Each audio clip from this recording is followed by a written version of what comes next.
What's up, everybody? Boy Narcolepsy Boy 94 came Malik back here again with another special stream podcast for y'all.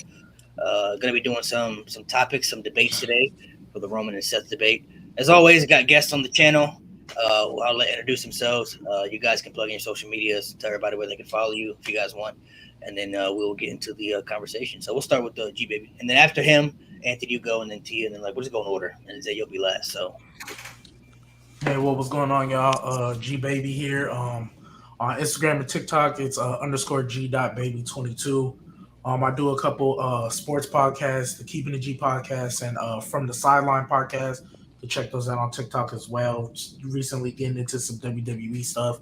Gonna have a WWE pod. First episode will be dropping literally the Sunday after SummerSlam, reviewing SummerSlam. So y'all make sure y'all tune into that. What's up, y'all? Ringside with Anthony on TikTok and Instagram. Mainly focus on women's wrestling, but I do talk about other topics in the wrestling world. But check me out. Give me a follow. dope, man, dope. It's TLSales44 from my TikTok, Instagram, and YouTube. We're gonna keep the content coming like always. Happy to be here. Brought some backup. Oh, he's on this side. I brought my tag team partner here. So yeah, this is gonna be great. And it's cool to be here. What's up? I'm Zay, aka The Star Before Time. Not gonna do the whole intro, but y'all know I don't like Roman Reigns. So y'all can find me on Instagram, TikTok, and Twitter at The Star Before Time, and then Zay 3.0 on any other platform. Did they? Is your account permanently banned or just temporarily suspended or? Right now it's for a week. I get it back on the 22nd. Okay, because I was trying to message you and it wouldn't. I didn't know what that was. I was like, oh man, I don't know if that's permanently. Because sometimes I guess if you get mass reported, your account would get suspended, or I guess they might be doing the suspension thing now. Before it used to be banned, they would just take your account away. But I guess they're being more flexible with the. I don't know. I guess they're being more flexible because I ain't never heard of a suspension on TikTok. I didn't even know that was a thing. I was like, suspension? What is this? Get suspended on TikTok now? This is crazy. Yeah, it's fucking nuts. Yeah, it's wild, man. You got to be careful on the community guidelines stuff. As always, guys, make sure you feel free to interact in the comment section. Leave your thoughts. If you guys have questions too, we can answer some questions at the end. If you guys have questions you guys want to ask about the topic or just about anything in general, make sure you guys leave your questions. So I'm gonna pass it over to you two because this conversation was not even my conversation. It was on a different podcast. So I'll let you guys kind of touch on the topics that you guys were talking about, and then we'll just kind of go into it. So shout out to Wrestling 42 Spot. Sorry, he's the one who I believe it was his show, right? His podcast. Yes. So shout out to him, his podcast.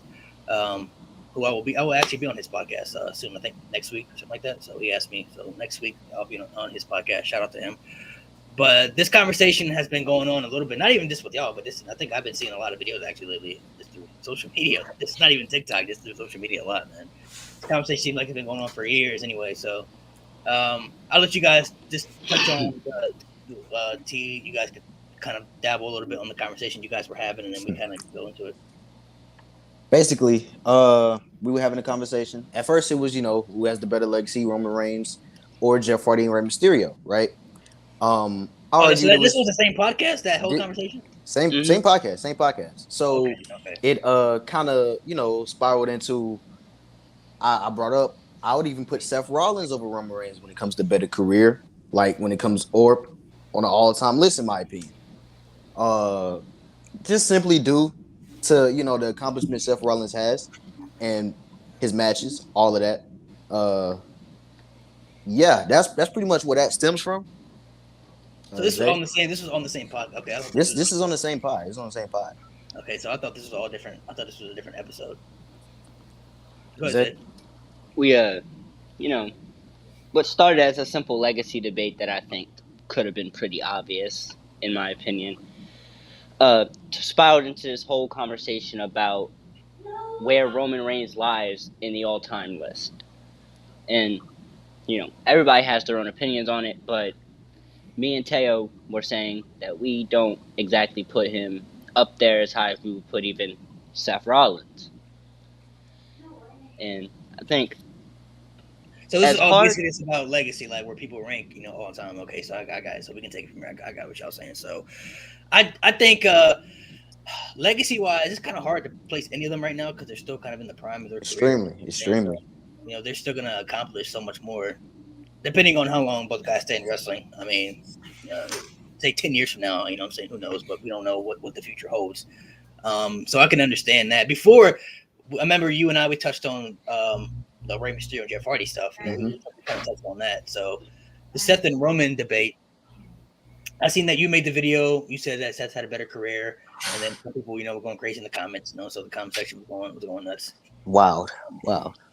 So, G, I'll let you touch first. So people kind of you're new to the channel first time. So, the Roman and Seth. What do you kind of how do you kind of feel that lies? I feel like before this tribal chief character, I feel like saying Seth had a better career than Roman wouldn't have been crazy. But I feel like ever since he got into this tribal chief character and like the fact that he was like putting on banger matches with Jey Uso, and I feel like obviously his promos got better, hands down, no questions asked. But I feel like his in-ring psychology and his storytelling in matches, it wasn't just big move. He sells for forever and then makes a big comeback, which is what they were trying to do with him the first time. Now it's like, no, you actually tuned in and you couldn't skip a single second. Like you had to, just like even with Seth Rollins, I don't think you can skip seconds with his matches either. But I feel like ever since Roman became this tribal chief character and took on the different layers of character development that he's been going on, maybe not more so as a late because it's been his new contract and not been there. But I feel like as a late, I feel like Seth being above him, being that Seth really hasn't been in that.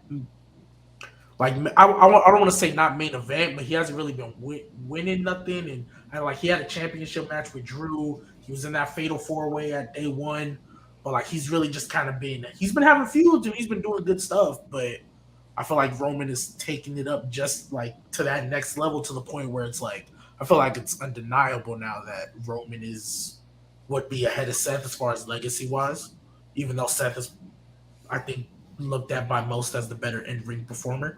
But I think if you look at Roman, especially what he's been doing these past 2 years with this character, how he brought like that whole story arc with Jey Uso and like even like the little one-offs with Daniel Bryan and Cesaro, how important those felt. I feel like even though Seth is great, he's never really had that in him. And I feel like that's where it differentiates between him and Roman. I'll let you touch on Anthony real quick. What do you think? I'm actually in agreement with G right now. Ever since he became the tribal chief, it's been completely different from his, first character. Going back to, like he said, Jey Uso. That whole storyline with him and Jey Uso, in my opinion, kept you on your edge of your seat. And you went into the whole bloodline. Then you had Edge and Daniel Bryan. I mean, it was just back-to-back good storylines from the beginning when he came back at SummerSlam that year and won the Universal Championship at Payback a week later. So it was like back-to-back goodness in words for Roman Reigns. Seth Rollins, though, I mean, from the early days of the Shield, Seth Rollins was always destined to be, in my opinion, the breakout star. I was always there for Roman Reigns. I'm a big fan of Roman Reigns, but Seth Rollins always had that better character. He always had the better in-ring ability. He delivered. And I mean, he still delivers to this day. I mean, just looking at the Cody Rhodes matches, all three of them. I mean, I feel like the Backlash match was better than the WrestleMania match, but then they had the match at Hell in a Cell. It was like, and Cody's wrestling with a whole arm that's disfigured. And it's like, right.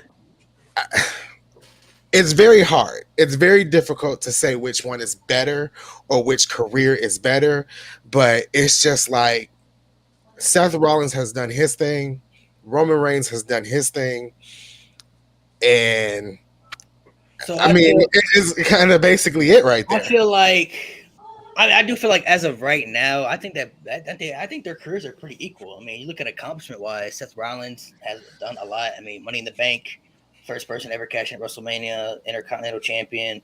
He's been World Heavyweight Champion, Universal Champion, first person to ever hold the US and WWE title same time. Roman, he's won the Royal Rumble. Roman's won the Rumble. Roman's main event in multiple WrestleManias.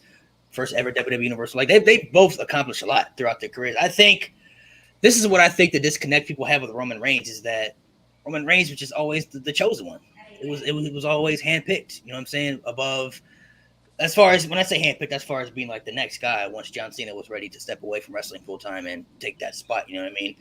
Seth Rollins, I don't think anybody can deny Seth Rollins is a better wrestler. I mean, Seth Rollins probably, maybe other than AJ, it's always between him and AJ Styles for me. But like as far as like WWE wise of this generation, he's probably going to go down maybe as the best in-ring performer of this era, just because he's really that good. I mean, he could put on a great match with anybody. I mean, Seth Rollins could put on a great match with. I mean, he did it with the Miz. He put a great match on with the Miz that I did not see coming. So. I mean, he could put on a great match with anybody. I do think some people do discredit Roman's work, though. Roman Reigns is not a bad wrestler. Like, is he the best wrestler from his era? No.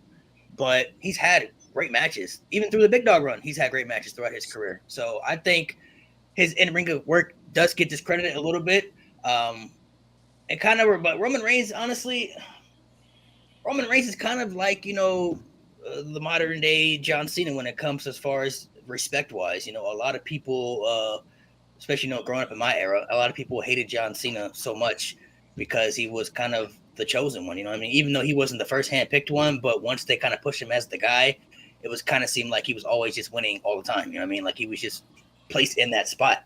Roman Reigns is the same way, and anybody who's really pretty much the chosen one is gonna get booed because they just know that Vince had really handpicked them.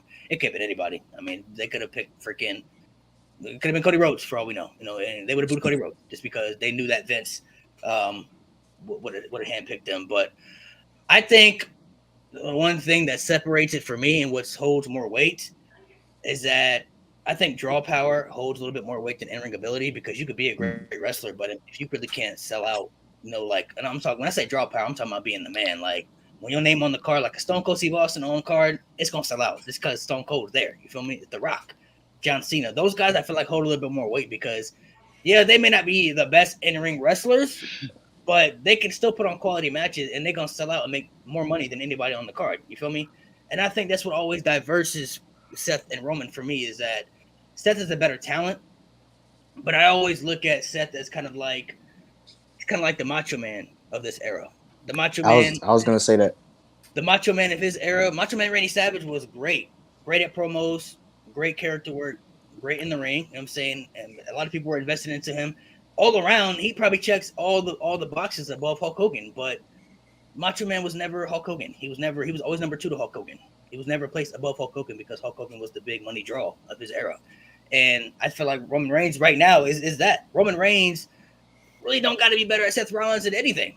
You don't got to be better at Seth Rollins at promos or in-ring ability or anything, because he's going to draw more at the end of the day, and he's gonna bring in the big money. And I feel like that's what kind of separates the both of them.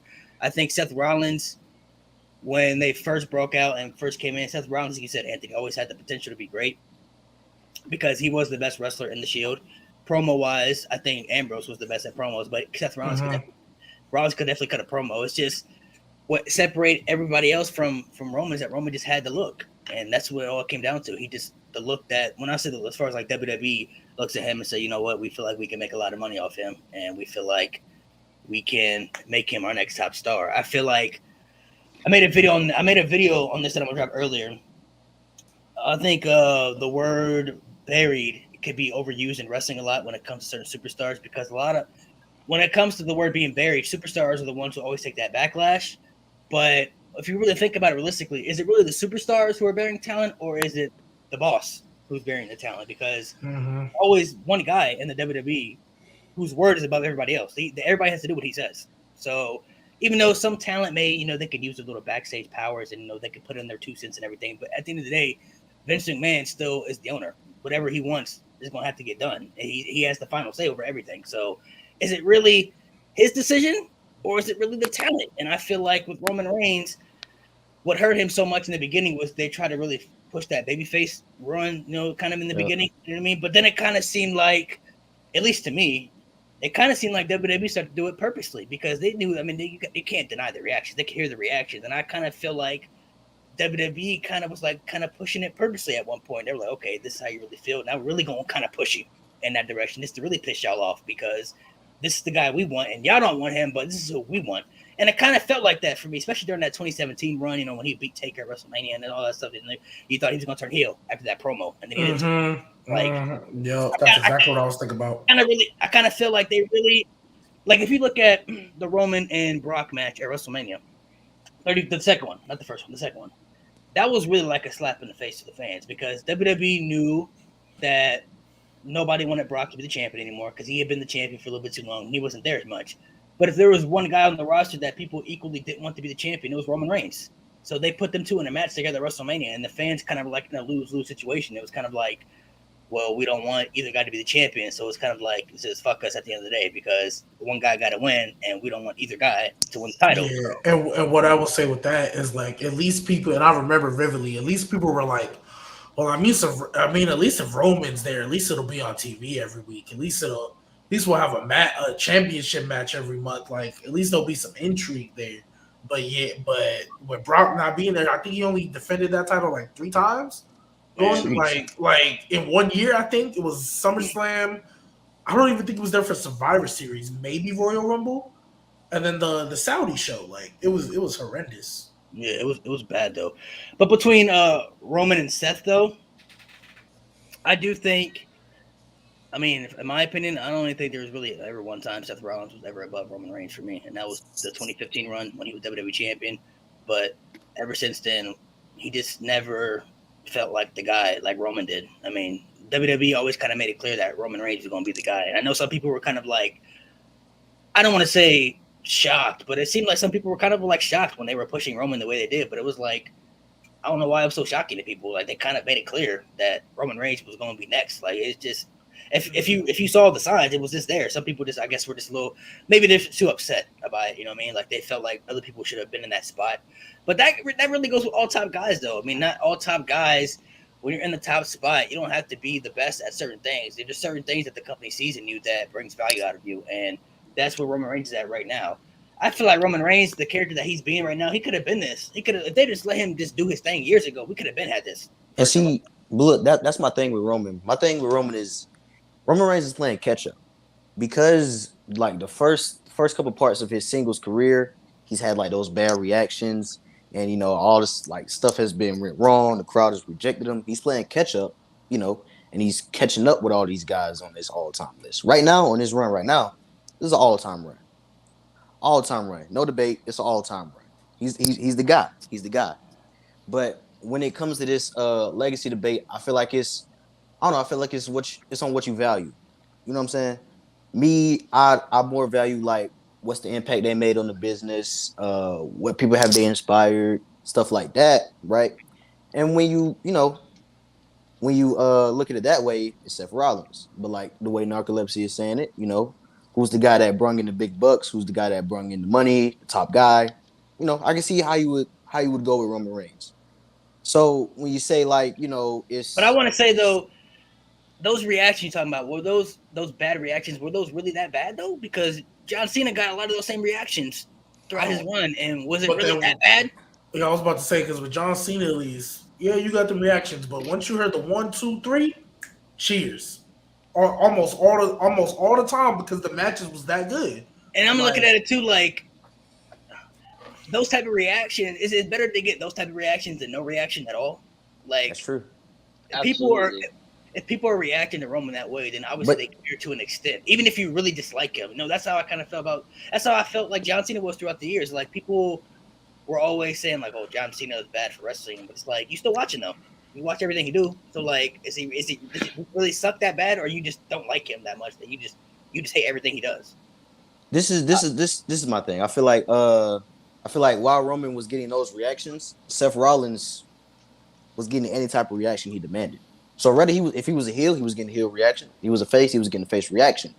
So the reaction, like with Roman, you always knew that, you know, they're pushing him as a face, but you know, he's still getting the boos, so it's not really working, but it kind of is because they're still there. With Seth, you just knew it's working. heel Seth right now is working. Face Seth, I feel like mean, his works. I get you. I won't say it was as bad as Roman's, but I think people forget all the time that there was a period where Seth was getting the same type of reactions Roman was getting. He was a babyface, and nobody wanted to see that. I like this. Because what happened? Roman went away for leukemia. I'm about to say, because I remember when they was rejecting Seth Hart as a babyface. Yeah, I was like, because Roman went away for leukemia. You know, he had to go do his thing, and I think they put the title right back on Brock. And they were like, all right, we're going to push Seth because he went on this little... That's when he destroyed Braun Strowman. Yeah. And they were like, Monday Night Rollins, we're going to push that to beat Brock. All right, he beats Brock at WrestleMania. Cool. Has a feud with Baron Corbin and then goes back to feuding with Brock. Loses. And then he's doing the same... He was doing the same promo he was doing before. Right. And people were booing him. People were like, we don't want the title on Brock. But he was getting booed after that. He was not, and it was literally like the only reason they turned him heel was because for one of the few times WWE stayed consistent with their storyline. The storyline at the time was everybody who goes up against the Fiend, they change. Everybody, so Seth was just literally the next. I don't know. I gotta part of that list. I gotta disagree with that to an extent. They had no choice but to turn him heel because that Fiend really ruined babyface Seth Rollins, at least for me, especially after that Hell in a Cell match, bro. That Rollins he can't recover after that, bro. Like it was just, Seth even said himself he hated it. It was so bad the way they booked that. It was like it was just so bad, bro. They had no choice but to turn him heel, and I really feel like go ahead, T.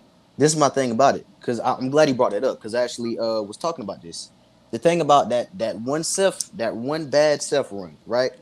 Compared to Roman's 4 to 5 years of rejection, it wasn't even a full year. It was like maybe 3, 4, 5 months. But I get your point. That's why I said like I know it wasn't as much as Roman. Right. But that. Go ahead. Let me remind you, by the end of that year, he had switched the character. He was doing amazing work. Great work once again with I think it was Authors of Pain and Buddy Murphy. So it's like it's like when it came to it, Seth knew or Seth could switch his character or switch to make to adapt.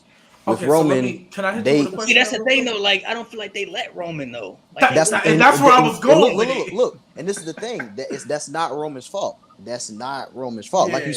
Like you say that Ray and Jeff were never the top guys. That's not their fault, right?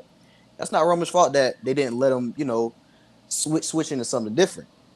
So, and realistically, I feel like when you talk about the negative reactions Roman was getting, I really feel like it only really happened when they put him in the main events. Because when he was never in the main events and he was just feuding with regular people, perfectly fine. People was cool. Yeah. Saying, okay, it was cool. It's not until WrestleMania came around and he was put back in the main event, people were like, oh my gosh. But this is my thing, and look, that's my thing though. It's like when you talk about the legacy debates and like who's who has a better legacy, I don't see how people could put Roman over Seth when most of Roman's main events is rejected. So when I look at it, I know he has the numbers and the main events and the numbers, but I'm looking at quality of matches, quality of main events, quality of storylines, and when it comes to that, I feel like Seth Rollins has that. He's got that. But I feel you on the rejection thing, but you can't still deny the accolade. Like he was in the main event. Like that's a big part. Now those first 4 WrestleMania. Let's break down the first 4 WrestleMania main events he had. Right. So he had the one against Brock. That was great. That was amazing. That's still the best match. That was amazing. And even before Seth cashed in, they were having a good match. That was amazing. Yeah. WrestleMania 32. Nobody cared about that match, but I really think what hurt that match is that Seth Rollins got injured that year. And I think if Seth didn't get injured, we would have either got Roman versus Seth at WrestleMania or it would have been the Shield triple threat at WrestleMania that year. I really think who was the second one? It was Roman versus who? Triple H. Yeah. No, nobody cared because that's that's when Triple H won the Rumble. Yeah. And that's why I feel like nobody really cared much about that. Just because there was nobody left. There was nobody really there for Roman to face at that time. John Cena was hurt. Randy Orton was hurt. Seth Rollins was injured. They're not going to do him and Brock again because they're doing something different with Brock. There's really not many options there. You feel me? Yeah, it should have been. I think it was going to be Seth Roman. WrestleMania 33, you cannot put that on Roman Reigns because Roman Reigns did what he could. to try to help the Undertaker in that ring. But Undertaker was just old. He was old. He had a bad hip. He was over. He's out of shape. Undertaker even said himself that I shouldn't even been in the ring that year. But Roman Reigns, he did what he could. You feel me? Like, y'all know if that match was 5-6 years ago, that match would have been fire. That match would have hit because Undertaker would have been able to do a little bit more in the ring. Even before the Brock Lesnar match, he would have been fine. Like the WrestleMania 34 match, like I said, that was just more of like the booking too, because there was no win-win situation. Like, people before the match even started, people were booing it because they didn't want either guy to win. So it didn't even matter who won that match. They would have been upset. No, there's no winner because whoever wins, people are not going to like it. If Roman Reigns wins, we gonna hate it. Brock Lesnar wins, we gonna hate it. So it's really not a. They even tried to make Roman Reigns bleed in that match, and he busted open, and people were so like, we don't care. Like, he was bleeding in the match, bro. And people were like, no, we don't care. Like, bro, he was drenched. Yeah. Was it Hardway? Was it Hardway? I think it was Hardway too. It was Hardway, and he was drenched, and didn't matter. Nobody cared. Yeah, we were just waiting for the spear 1, 2, 3. That's what we just said, and then it didn't come, and it was even worse. Like, it was even worse. When y'all saw what happened when Brock threw that title at Vince? Some bullshit. Yeah, this is garbage. Like, why are we doing this? I feel like it was a lot of bad decisions at WrestleMania, though. It was a lot of bad decisions. Was that the Oscar didn't one? win. Was that Oscar lost. Yeah. Oh, Oscar my lost. goodness. Shinsuke lost. Everyone who should have won lost. It was. I didn't even hate the Shinsuke loss. I really didn't. I feel like there was no reason for Shinsuke to lose that match, in my opinion. I think that was the time for him to win. I agree, but I didn't even hate it when it happened because I'm like, I didn't hate it. Oh, bet they turned him heel. He's gonna win the next. Cool. He's gonna win the next match. So that's why I was like, I don't hate it. But no, Oscar losing. That was terrible. But I feel like that match should have been the first women's main event of WrestleMania, in my opinion, because you see what happened when they brought Roman and Brock out there. Let's throw Charlotte and Oscar out there, see what they can do in the main event of WrestleMania. Roman, I don't know. The main event should have been different, man. If there was really any time for Seth Rollins to main event, it could have been that year. Like, people wanted him to win that year, so that could have been. It really could have been Triple H feud. No, that's the one he won the IC. He had the. Yeah. That was the opening match. Yeah. I do want to. So, I just feel like this is why I made the video that I made. I feel like legacy wise, when it's all said and done, I mean, Roman Reigns' legacy is going to be more superior than Seth Rollins. He's gonna have it. Yeah. Most definitely. And it has to do with mainly he's being pushed as the guy, and I understand. The company can push who they want. They can push Seth Rollins. They want to push Seth Rollins. But being the guy and just being a WWE superstar is two different things. Like, what separates the guys like the Hulk Hogan's, Shawn Michaels, Stone Cold, The Rock, John Cena, they were all the man at one point. Like, you could make a point in their careers where they were just the guy. They were above everybody else. They were the big draws. They were selling out, and they were in the main events. They were the guys. Roman Reigns is at that stretch right now. God knows how long. We don't even know how long it's going. This run could even last. So, this run could last for time, and I feel like this right now is just right now. The way I describe it is when Roman Reigns, at least for me, when Roman Reigns comes out, he has a different vibe to him that nobody else on the roster has. He just feels like dude, like when he comes out now. Like before, when he was coming out, it was kind of like there were some times when he felt like the big guy, but then there were other times where Becky Lynch felt bigger than him, and then there were times Seth Rollins felt bigger than him. You know what I mean? It was kind of 50-50. It really just depended on the year. You feel me? That's how I felt. But now it's like now when he comes out, it's not even close for me. It's like he's just there now. Yeah. He's at that point. Like I say, he's kind of playing catch up. But I feel like Roman Reigns really could have been this version. Really, if they really kind of just let him do his own. I feel like he was kind of trapped a little bit in this little thing where they kind of like were trying to really kind of make him another John Cena prodigy a little bit. You know what I mean? And it's just like you can't make another John Cena. It's not possible. Like John Cena's only going to be John Cena. The reactions that he got is kind of really his identity, and nobody else can really take that from him. That's part of the reason why they never turned him heel all that time, because they knew this was kind of his identity, and like nobody else could probably get this type of reaction ever again. The fact they try to kind of make that a little bit, I feel like really hurt him a lot. I mean, y'all saw that promo when John Cena was going in, like oh man, all that stuff hurt to watch. That was real stuff. I was like, woo, like that hurt to watch. That was like real stuff, and it was hard to watch, but like it was how people felt, you know what I mean? So it was like he was really, he was going into it. But Zay, I'll let you touch. If you want, I'll let you touch on. I know you don't. I pushed them over there because the water's over there. He's not gonna know that. Anthony, you want to touch on it real quick? I'll let you talk about it. Going back to the mixed reaction with Seth Rollins, if I can remember correctly, that was the same time that they paired Seth Rollins with Becky Lynch, which was terrible.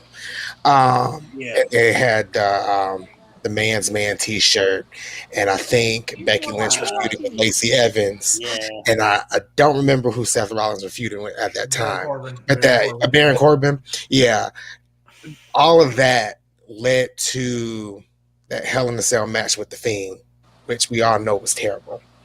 That was the same time Roman Reigns was gone, and it was like, I think that was Seth Rollins' moment to maybe take the top spot, and it just didn't happen. It just didn't happen there.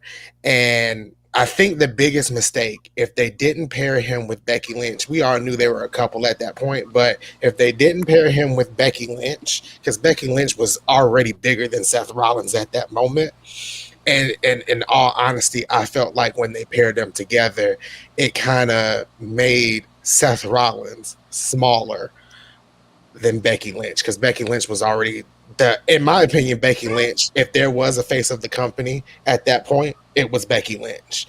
And pairing them two together was the worst decision for Seth Rollins in that entire year.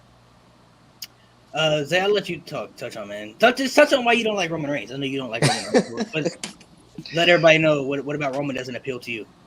I've been trying to be pretty objective, listening to what y'all got to say, absorbing everything, because I know I'm the only one that doesn't like him. So, I would say personally, with the legacy debate, I have Seth higher based on his accolades and his ability in the ring. As, yes, Roman is a bigger, draw. Yeah, that's the word. He's a bigger draw, and he has the higher star power, but in my opinion, those numbers fade. How much tickets he sold isn't going to matter to someone watching wrestling 20 years down the line. Look at the way we look at Hulk Hogan now. Like, yeah, he was a great buy, a legend in that factor, but he's not that great in the ring. There's not really much you can look back on and enjoy other than your bits and moments throughout his career. In comparison to a Bret Hart, where there's match after match you could look back on, or a Shawn Michaels, where there's moment after moment you look back on. For why I don't like Roman, I think it's less of not liking him and not liking the idea that there has to be one guy. There has to be a top guy and there's no one else. And even if there has to be a top guy, I don't think Roman's got the skill set to be that top guy. Even now in the Tribal Chief run, yes, it's a lot better. He's a main event talent, but I don't think he's a face of the company talent. Okay. Anybody want to touch on that? G-Baby want? Yeah, I just wanted to ask, who would you replace him with? Since we're talking about him, Rollins is always a great pick at that top role, but a Drew could pull it off pretty well. Cody, of course. This is a real shot in the dark, but give Xavier Woods the time and booking. That's a star that hasn't been realized. He could do what Roman's doing. Maybe not as high, but that's a real sleeper in my opinion. There's a lot. You can give AJ the title again, let him be the face of the company. I'm pleading for it. So I guess my thing, because I heard what you were saying. So what I've been when I look at Seth, or you said AJ, even Drew, they kind of remind me like a Randy, an Edge, a Batista. They had their moments, they were stars, but at the end of the day, when you talk about megastar, superstar, I'll give my girl as an example. She don't like wrestling. She don't watch none of it at all. She knows who John Cena is. She knows who Hulk Hogan. She knows the name. She knows The Rock. She knows what Stone Cold means. You know what I mean? Like Seth and like AJ, they've never really had that type of appeal to be that face of the company. Like for me, the face of the company is like you can hear that name and be like, oh no, I don't watch it, but I know who that is. I know that face. You know, like I know, like if I see a meme and I see him being mentioned, I'm gonna understand it. You know, and I feel like Roman, at least now, has that type of. I know before they were force feeding him. Don't get me wrong, they were forcing it, but now since he's come back, like my sister, she used to watch it with me. She ain't watch none at all. She knows who Roman Reigns is. You know what I mean? She knows to a lesser extent Randy Orton. And I feel like Randy Orton, as of late, came to that thing because RKO out of nowhere was a big viral thing, but he's still never been John Cena. You know what I mean? Even though he was right, if John Cena was here, Randy Orton was kind of right here. He never got to that level, and I feel like that's what Seth is. Like Seth has the ability. You put the title on him, he can be the guy. But I feel like to me, he's never going to be like that upper echelon. Like I didn't even mention his name, but Undertaker. Undertaker never really needed the title, but I would even argue he was a bigger megastar than like Randy or like an Edge, or like if we compared it to today's era, like a Seth or an AJ, even Drew coming back. Like Drew had a great moment. Seth has had great moments, but like I feel like when it comes to Drew and Seth, there's been periods in their career where whatever they were doing didn't feel important. Like Drew right now does not feel important. Seth, for a small period, or like different periods in his career, didn't feel important. I can't really say that about Roman. I feel like even though it's been forced, I feel like 95% of everything he's done has felt important. Can I touch on what you said when you were like you know a person who doesn't even watch wrestling, they'll know who that person is being like the top guy, like like you say what Roman Reigns is being that guy the only way to be known in that way? Like is being that guy the only way to have your name known like outside of wrestling? I think that's WWE's goal though. Like if you look at all the top guys, they all make money outside of wrestling that can bring more money in for WWE. Hulk Hogan kind of revolutionized that when he first started to do movies like that. Like that was frowned upon during that era because that was kind of breaking kayfabe. But Vince kind of knew, hey, we let Hulk Hogan kind of go out here and expand. This could be good for the business. When Hulk Hogan comes back, he could feel bigger. The same with The Rock, bro. The Rock changed the game for everybody. When he left wrestling, he left in the peak of his career. He could have accomplished so much more, and people said it was a bad decision. Like, why would you go leave it and go to Hollywood when you're like in the peak of your career? But look at The Rock now, one of the biggest stars in the world. You feel me? And The Rock comes back, it's gonna bring in tons of ratings and money for the WWE because he's The Rock. John Cena is the same way. Stone Cold is Undertaker. Like I feel like all the top guys in WWE history. I feel like majority of people in the world at least know their names. They may not have seen them or watched them, but if you ask people like, somebody say like, you name Stone Cold Steve Austin, people are like, oh yeah, I know Stone Cold, I know John Cena, even maybe somebody like Shawn Michaels or The Undertaker. Oh, I know Shawn Michaels, heard that name. The Undertaker, of course, The Undertaker, Hulk Hogan. I feel like that's what separates. To me, that's what separates the top guy for me from just another superstar on the roster. If you look at anybody on the roster right now, Roman Reigns, he's just there. He's here, and everybody else is here right now. And I don't think it's a big gap at this point. And like before, when they were force feeding it, like I said, it was kind of neck and neck. Roman Reigns they were trying, but the fans were just like, no, we don't want it. We're not doing it, and it just felt really separated. But once Roman came back, I'll even bring up when he came back at SummerSlam 2020, when he first came back after he'd been gone for a period of time. When he beat the shit out of the Fiend and Braun Strowman, even that right there didn't even feel like Roman Reigns. I was like, this don't feel like the Roman Reigns the last time I saw him. Like he felt different. I don't know what it is, but he just felt a little bit the way he was talking and his vibe just felt different at that point. You feel me? It's like he don't feel like the old Roman Reigns that I saw, the last time I saw him on TV. Now you look at him now, he's pretty much he's on a different level than everybody else. Seth Rollins, I feel like. A lot of people feel like a lot of people could be the top guy, but that top spot isn't meant for everybody. Not everybody can pull off that top spot, I feel like. It's one thing to be pushed as the top guy, but Roman Reigns still has to do his part to, let the WWE know, hey, you didn't make a bad choice by trying to make me the top guy. I'm gonna go out here and I'm gonna put in the work and I'm gonna deliver. I look at the same thing with John Cena heel turn. A lot of people feel like John Cena should have turned heel at least throughout his career, but like, cool, if you turn him heel, you're giving up the impact that he has and influences on kids all around the world. Not everybody can have that impact.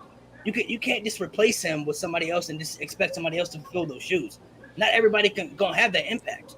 So Roman Reigns right now, yeah, you could maybe Seth Rollins, Cody Rhodes, but I don't feel like anybody can replace him at this point. I don't think there's anybody in the company other than Brock Lesnar, but Brock Lesnar isn't there as far as superstar wise, where everybody knows who Brock Lesnar is at this point. But like, Brock Lesnar's not there enough. You feel me? Yeah. So Just one little tidbit that I wanted to add. Like, and when I say talk, like, I don't necessarily mean not have the title, because even though I think most people agree it shouldn't have been this way. When CM Punk was the world champion, there were a lot of times John Cena was still the main event. John Cena still felt like the bigger story. Like, That's true. I'm sorry, but why did The Rock and Cena, you could argue probably was a bigger match, even though we felt like CM Punk deserved it. I'm not gonna lie, Rock and Cena was the bigger match. Now, did it need the title? No, but like the fact that John Cena and The Rock was announced a year in advance after the Miz beat him and all that. That match was announced a year in advance, and that was probably their best long-term booking storyline. Like, that went a whole year building up to that match. So I'm not gonna lie, when we got there, that honestly felt like truly the biggest match ever. Like, even though WWE likes to push that all the time, it actually felt that way. And then from our era, that by far was the biggest match of our era. I mean, like, for sure. So like even when John Cena doesn't have the title, that's why I say, like, he still feels important. If Roman were to ever lose the title, whether it be the Cody, Seth, a cash-in, whatever he does next, not in the title feud, I would argue is still going to feel bigger than whoever is holding the title, especially because now it's unified. I would argue, now, granted, he has that little schedule now, so I don't know how that's going to look. But let's just say he was still there every week. I feel like whatever he's going to do post-title. I mean, Roman Reigns, even if he wasn't the champion, whatever he's going to do is going to be the main event. It don't matter at this point. Like, he's already said in multiple interviews, he either the first match or the main event at this point. It's no in between with him no more. He either going to be the first match or the main event, and that's how it's been on the pay-per-views. If he's not the first match, he's in the main event, and that's what separates. That's what separates him. I just feel like he's. I can't even explain it, bro. He's just there at that point, at that guy, and I just feel like when you talk about, let's look at the eras through wrestling, right? When you talk about the best superstars of each era, you got Hulk Hogan, you got Shawn Michaels or Bret Hart, the New Generation era, Attitude Era, Stone Cold and Rock, Ruthless Aggression era, Cena, PG era Cena, but like, you look at all those names I just named, all those guys were the top guys at one point, correct? Mm-hmm. And what separates them from everybody else is that literally any of those guys could be considered the GOAT. Like, I'm talking about WWE's greatest of all time. Any of those names are the same right there. You could argue that anybody that had the name on there could be considered the GOAT because they were the top guys of their era. Roman Reigns, I feel like, will be in that discussion. I'm not saying he'll be better than those guys, but when they talk about the best superstar of this era, it's going to be Roman Reigns. And I don't think it will be Seth Rollins. Seth Rollins maybe go down. Seth Rollins, I think, will go down as the best wrestler, maybe of this generation. But when they talk about who the number one guy was of this era, it's going to be Roman Reigns. And that's what's going to separate him from everybody else. That the Roman Reigns will be, I think, in the conversations of, like, when they talk about who is the greatest of all time in WWE, as far as like how WWE puts it, Roman Reigns will be up there. I don't think Seth Rollins will be in that type of conversation. Seth Rollins will be more of like the best wrestler type, but as far as being the greatest, I don't think Seth will hold that weight. Me personally, I have to disagree with that. I feel like Seth Rollins has the ability to become a wrestling icon. Because when you think of guys like let's take Jeff Hardy and Rey Mysterio. Those guys were never the top guys, but when you talk to someone who doesn't even know about wrestling, they know who Jeff Hardy and Rey Mysterio is. Because they've had big impacts, but any of those guys really the GOAT? Like, are you going to put them in the top 10 list? Is the question. Like, people put Ray and Jeff in the top 10 list. I feel like that's only if you're really. I feel like that's really. I feel like if you were a fan, like if you were really a diehard fan, they're not in my top 10. I feel like I don't, because the conversation. I don't know what would we be, because I don't think like just because I Roman feel like you Reigns. can't. I feel like you can't be in the top 10, especially if you never made a minute at WrestleMania. For me, like that's just how I feel. Like putting you in the main event WrestleMania establishes you as maybe not as the guy, but it establishes you as a main eventer. Like you're there at that level. And Jeff Hardy and Rey Mysterio were never. I mean, it's not their fault because I mean the company never put them They there. could have been, but They never pushed them in that spot. And there were lots of times through their careers where we talk about that in Phil Important, where Rey Mysterio was losing a lot. Jeff Hardy was like they fell out of the fold a lot throughout their careers. I feel like if you're in the top 10, you have to have the statistics and you have to have something there that brings you in the top 10. Like Jeff Hardy and Rey Mysterio, cool, but I feel like people who put them in the top 10 were mainly just Jeff Hardy and Rey Mysterio fans, like diehard fans. Like realistically, like objectively, because I think the 5 you can knock out is Undertaker, Stone Cold, The Rock. Like a lot, I'm younger, so I don't really put Hulk Hogan there, but people are gonna put Hulk Hogan in there. They're gonna put John Cena. They're gonna and then once you start getting through that 6 through 10, like I'm not gonna lie, I didn't even mention Bret, I didn't mention Shawn, Randy, Triple H, so that's 9. You know, like I don't see how you could put Jeff over like low key. I don't know how you could put him over Roman. I low key don't know how you like. No, I'm saying like I'm with y'all. Like I know. We're talking about career wise. Yeah, but career wise, low key, I don't know if you could put him over Edge. I low key don't know if you could put Jeff over Edge. Edge is a better. He's a better. I can honestly. I feel like that's a better comparison because he's more accomplished. I can't even put Jeff Ray over Brock. Honestly, Brock he had their. I didn't even say Brock. Yeah. Nah, I'm not gonna lie to you. I gotta put Ray over Brock when it comes to like when me. I value. I don't know. I think it differs between every wrestling fan, but when I look at a superstar, I look at everything on a grading scale. So I value wrestling ability, the storylines they've had throughout their careers, how many memorable moments they've had throughout their careers, and what's the impact they made on wrestling. Who are some guys that wrestle nowadays and like, hey man, wrestling style, Rey Mysterio, wrestling style, Shawn Michaels, wrestling style, right. This guy. Like when it comes to impact, I don't know. I feel like it's a different like. I feel like we're having like different conversations. Rey Mysterio and Jeff Hardy definitely have had impacts throughout there. I mean, growing up in our era, there were only certain people that you really liked if you was a kid, like John Cena, Rey Mysterio, Jeff Hardy, Batista, you know, and those were kind of the names because they were the babyface guys. But Jeff Hardy and Rey Mysterio, they were just never the guy. They never felt like that. Not to me, at least. They never even. Yeah. Jeff Hardy did for that little period, that 09, 08, 09 run, for that little period of time. But there were still times like he had the title, but he had it for like a month. You feel me? So like he was losing. And then unfortunately he kept. Like he became untrustworthy to be the guy because he kept getting arrested. Unfortunately, so like and Rey Mysterio. He never felt like that guy either. I mean, he had his little moment, but even he kind of said that kind of really happened after the whole Eddie situation. You feel me? And people kind of felt like they vicariously lived through Rey Mysterio through Eddie Guerrero's legacy because of the connection that they kind of had in the feud they had that year as well. You know, so people kind of wanted Rey to succeed at that time, but after that run, he was there. He was just honestly. There. How long was that run? Was that the year he got? He had the title for a couple of months. Who did he lose it to? Was that the year he lost to Kane? He lost to King Booker. Right? He lost to King Booker. King Booker. Yeah. This is my thing with Roman. I feel like when it comes to putting him on an all-time list and stuff, putting superstars and period on an all-time list, when it comes to just who was a draw or who was the top guy, for me personally, that's not enough. Me personally, it's not enough because like you could be the crappiest wrestler in the world and still like pull in a draw. Like Ronda Rousey is one of the biggest draws on the women's division, but you're not gonna tell me she's better than a Sasha Banks or even a Charlotte. So I mean, she's not as far as like impact wise.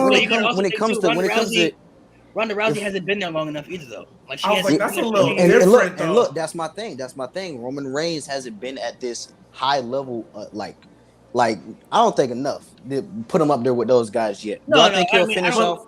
I don't think he's there. I don't think he's.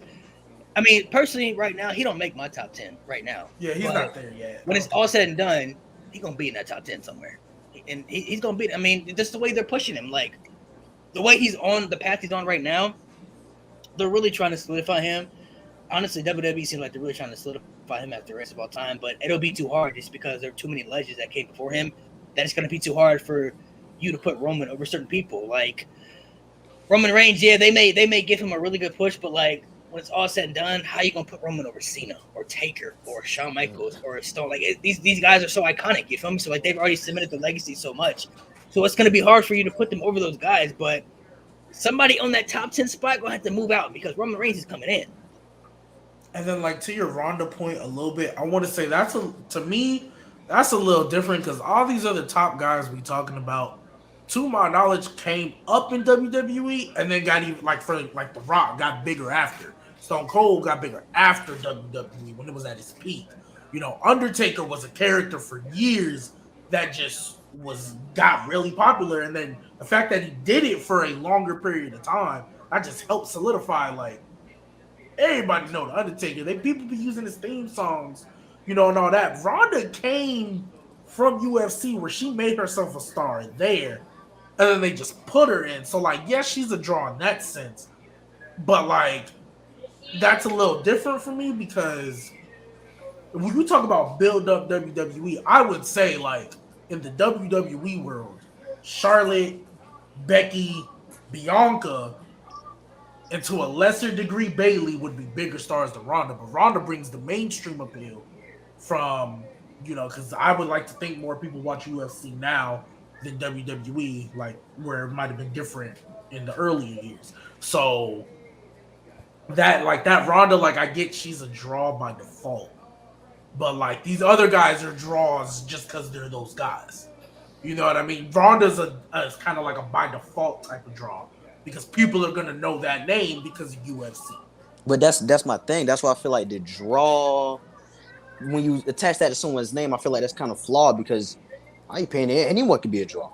You could take anybody and put them as a draw, but when it comes down to legendary names, legendary like wrestlers, their names, right? What they did in that ring, the memorable moments they've had, you know what I'm saying? Draw can't just be the only thing that pushes them up there. They gotta have something else with it. No, you're right, and I get you. That's why, like, I would say that's why, like, a Bret is in there, because, like, me personally, Bret I is don't up think there. Bret has ever had, like, the mainstream of it. Like, when Bret was, like, kind of being positioned as that guy, I feel like he was becoming the guy. He was the guy for a little bit, but then they were literally transitioning into the new era, and Shawn Michaels started coming in.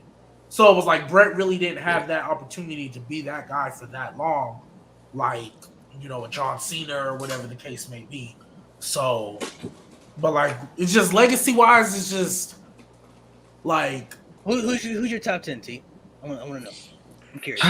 Top 10. Well, when it comes to who has the best legacy in wrestling, in my opinion, your top 10 WWE all time. WWE. My top 10. Oh, okay. Just favorites or what? Like, no, the greatest top 10 WWE superstars of all time. Okay, well, Undertaker is up there. He'd be number one in my opinion. It'd be Undertaker. It'd be. It had to go. I had to go Stone Cold. Then after Stone Cold, I'd go. Don't have to be in order. You can just name names. Okay, so Undertaker, The Rock, Stone Cold, Shawn Michaels. I really don't want to put Hogan on this list, man. Oh my gosh, I really don't want to put Hogan on this list. Greatest WWE Don't superstar. put him on the list. I really don't want to do it, bro. He don't belong there, bro. How many is that? How many is that name? My name. You got four. You got four. I got. Jesus Christ! I still gotta keep going. I'm gonna keep avoiding that man's name. So I named Undertaker, Stone Cold, The Rock, Michaels, right? John Cena. Cena's up there in my opinion. Triple H has to be up there in my opinion. Triple H just has to be up there. Man, when you think about all these guys, it's oh man. So what are we on? We're on number You're on six. 6. Okay. So man, I don't know if I know I'm forgetting some people. But just wrestling or just WWE? Just wrestling? Just WWE? Oh, that makes it a little bit okay. So you said Austin, Rock, Taker, Cena, Shawn, Triple H. What about Randy Orton? Like you said, I'll put Randy Orton up there, yes. Right? Okay, cool. Okay, Randy Orton's there. Hulk Hogan, you put him in there? I was like, there's Bret. You ain't said Bret yet either. I know you're trying to avoid Hogan, so. Bret Hart too. Bret Hart too is up there. I put Bret Hart too. I put Bret Hart. So that's 2 spots left. You got 2 spots left. Well, Angle and Guerrero. Angle and Guerrero. You still got Kurt Angle. You got Edge. You got Eddie Guerrero. You have Hulk Hogan. CM Punk. And just throwing out names out there, different names. Chris Jericho. Oh man, I'm not gonna lie to you. I have to put Chris Jericho up there. Yeah, I was about to say Jericho got to go there. I was like, he got to be there. Then I got one more spot left. Who am I gonna put this last spot? And I'm not gonna lie to you. Brock Lesnar, I'll put him up there. I'll put Brock Lesnar up there. Honestly, would. Somebody said Macho Man, so that's what I'm saying. Like those top 10s right there. When you talked about the Rey Mysterio and Jeff Hardy, they don't make those cuts because they just not up there. I feel like when it comes to being, as far as being established as that, you feel me? Now, impact wise, those guys have a great impact, and Seth Rollins has a great impact. I feel like these guys have a great impact too in their careers, but when it's broken down, when it's all said and done, I don't think people, at least I'm talking about as far as being judged. Like when they really talking about the legacy of certain superstars, I don't think they're gonna put Seth Rollins above Roman Reigns in this era. I just feel like Roman Reigns has been established as the guy, and I know some people don't like that, but it is what it is. I mean, the WWE always gonna have their guy.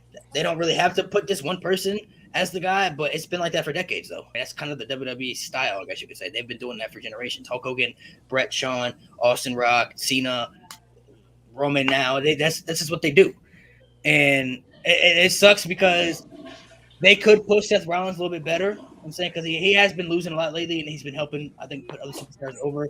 Kind of like certainly been his role because he's that good of a wrestler.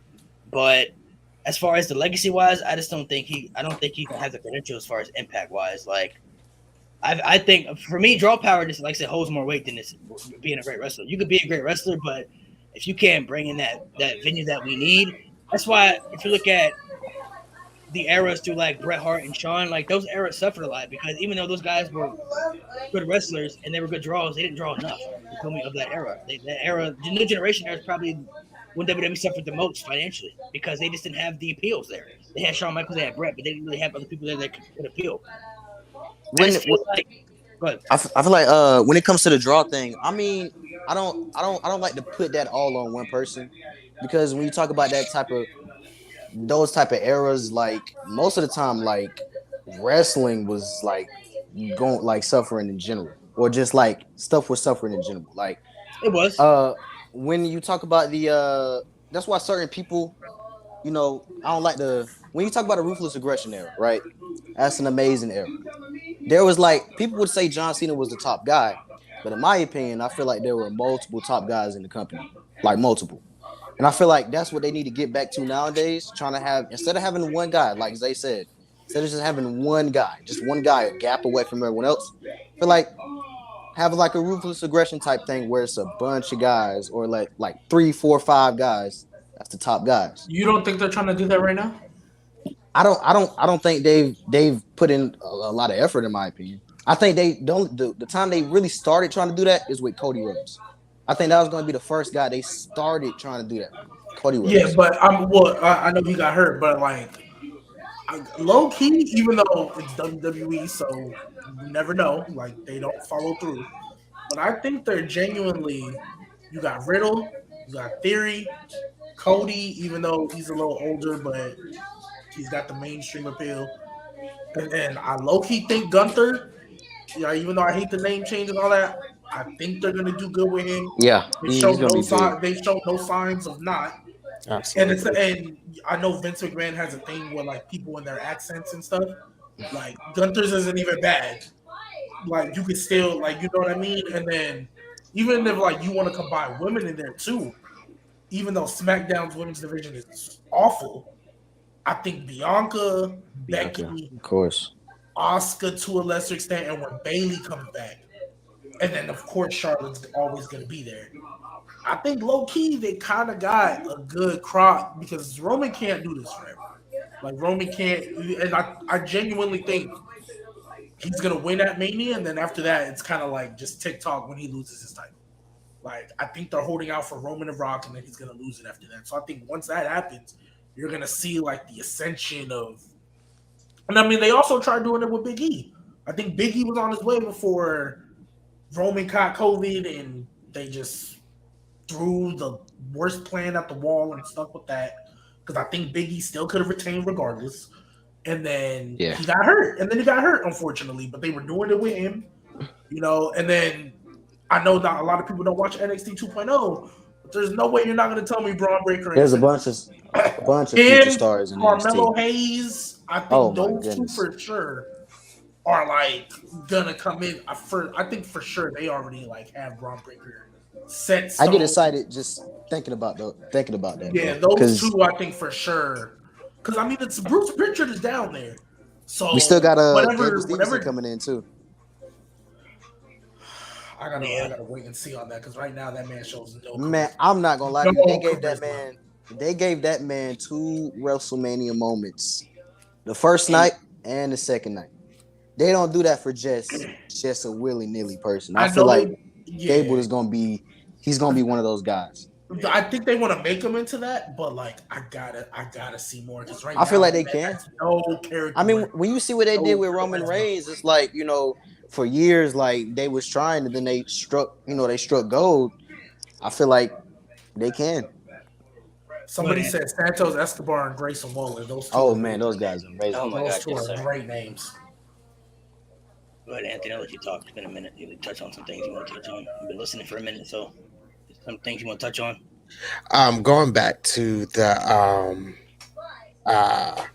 top 10. I mean, all the guys you name, Teo, I mean, are perfect.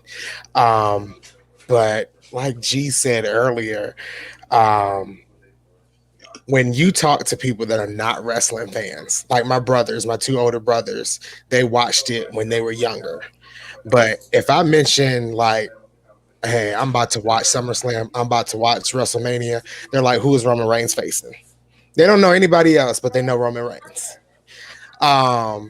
So it's like, it's hard to say just being a draw is being the top guy, but if you look down in history, the majority of the top guys, and it might be all, but the majority of the top guys are all homegrown WWE talent.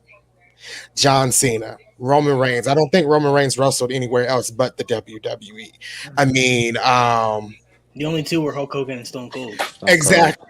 So you're saying, you have Seth Rollins up there, but Seth Rollins had a wrestling career before the WWE. Now his name is bigger because he's under the WWE now, but I mean, Seth Rollins had a whole career before WWE, same as CM Punk. So it's like the majority of the guys that are top guys in WWE are usually homegrown WWE talent. And, it's just hard to say. It's just like, again, if you include women in there, I mean, people now know who Sasha Banks is. Like people now know who Sasha Banks without even mentioning she's a wrestler.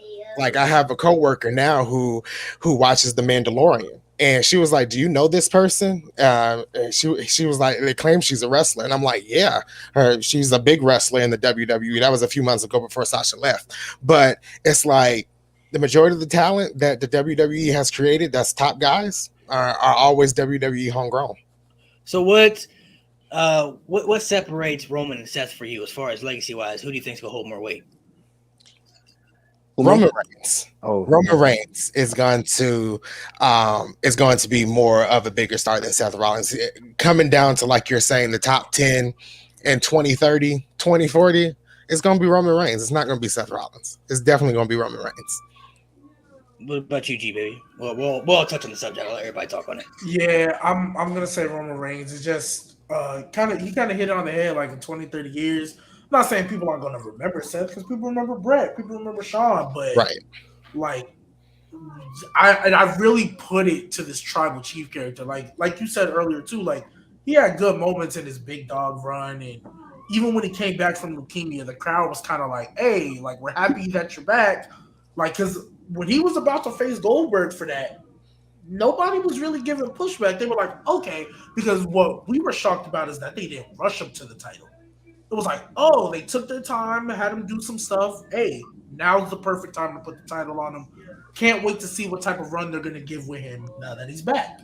Right. And then he went away. When it came back, it was even better than what we thought it was going to be. So, but he had good moments there too. Like people forget. Like I think the Shield, obviously Seth is there too, but the Shield versus the Wyatts, and then versus Evolution, and then when they broke up, his feud with Braun Strowman, that gave crazy. Like I think every single match they had was pretty good. Like, and then he had a couple of his feuds here and there for the Universal title, but then this Tribal Chief character, I think this is the part. This is like Stone Cold's 316. This is like like almost like Shawn Michaels kicking old boy in the barbershop segment. Like him coming back as that Tribal Chief, and especially aligning with Paul Heyman, who was established. This whole run to me is really what people are going to remember the most, and it's really that kind of set him in that next stratosphere. Because you guys are right, they were close. So I think if it was going to be Seth's time, it was going to be while Roman was away, and they tried, And it but didn't it work. didn't hit because I mean, granted, it was their fault, but it didn't hit. So they kind of look like, well, we know he's always going to be important because I think people still see him as a Bret, but Roman is just it's a different level, unfortunately for Seth, but it's just a different level for him. Go ahead, T. Let you touch on it. I don't know if I can feel. I mean, I feel like when it comes to Roman and Seth, Seth always has a way of keeping up. No matter, say WrestleMania this year, Roman Reigns, yes, was in the main event with Brock Lesnar, biggest WrestleMania match of all time. But another talk, probably just as big as the main event, at some points was bigger than the main event. Cody Rhodes is coming. Who's he gonna face? It got to be Seth Rollins, right? So when it comes to like Rollins and Reigns, I feel like while Roman Reigns still has like that top position in the company, Seth Rollins still is gonna keep up with him But simply who's going because of all the said work and he done, does. legacy wise? Who's going to be bigger? Who's going to be greater when it's all said and done? Who's going to be over who? They're not going to be here and here throughout their whole careers. Like when it's all said and done, they're going to rank somebody higher. You think you don't think they're gonna be close for their whole careers? No, I don't know, man. With the way Seth and Roman is going, the way they keep like just keep having big moments together, right? Separate parts of the card. It's hard to say. I do think Roman Reigns will be over Seth because they just they give him those spots. You know, he gets the title runs and everything. But we when think it about comes this right to here. Roman will be the Cena of his era. Seth will be the Edge and Randy. Yeah, I definitely agree. I feel like that's perfect. That's a true statement. That's perfect. That's perfect. But John Cena was the guy, though. You know that, though. It's like Roman Reigns is the guy. I mean, That's what separates Roman. To me. That's what separates Cena and Edge. and look, And all these other guys, like John Cena, just was always the man. They never felt like they were John Cena. I'm not denying that Roman is the guy. I'm not denying that he won't be the guy. But when it comes to me, better career wise, I feel like Seth will end with more memorable moments and more 5-star matches, more, you know, kind of like not non-championship accolades. But time can only tell. I guess we'll have to see. But when it comes to being the guy, Roman Reigns will, because they give him those spots, Roman Reigns will finish off with that. What about you, Zay? What do you think when it's all said and done? It's hard to ignore the power Roman has as a star.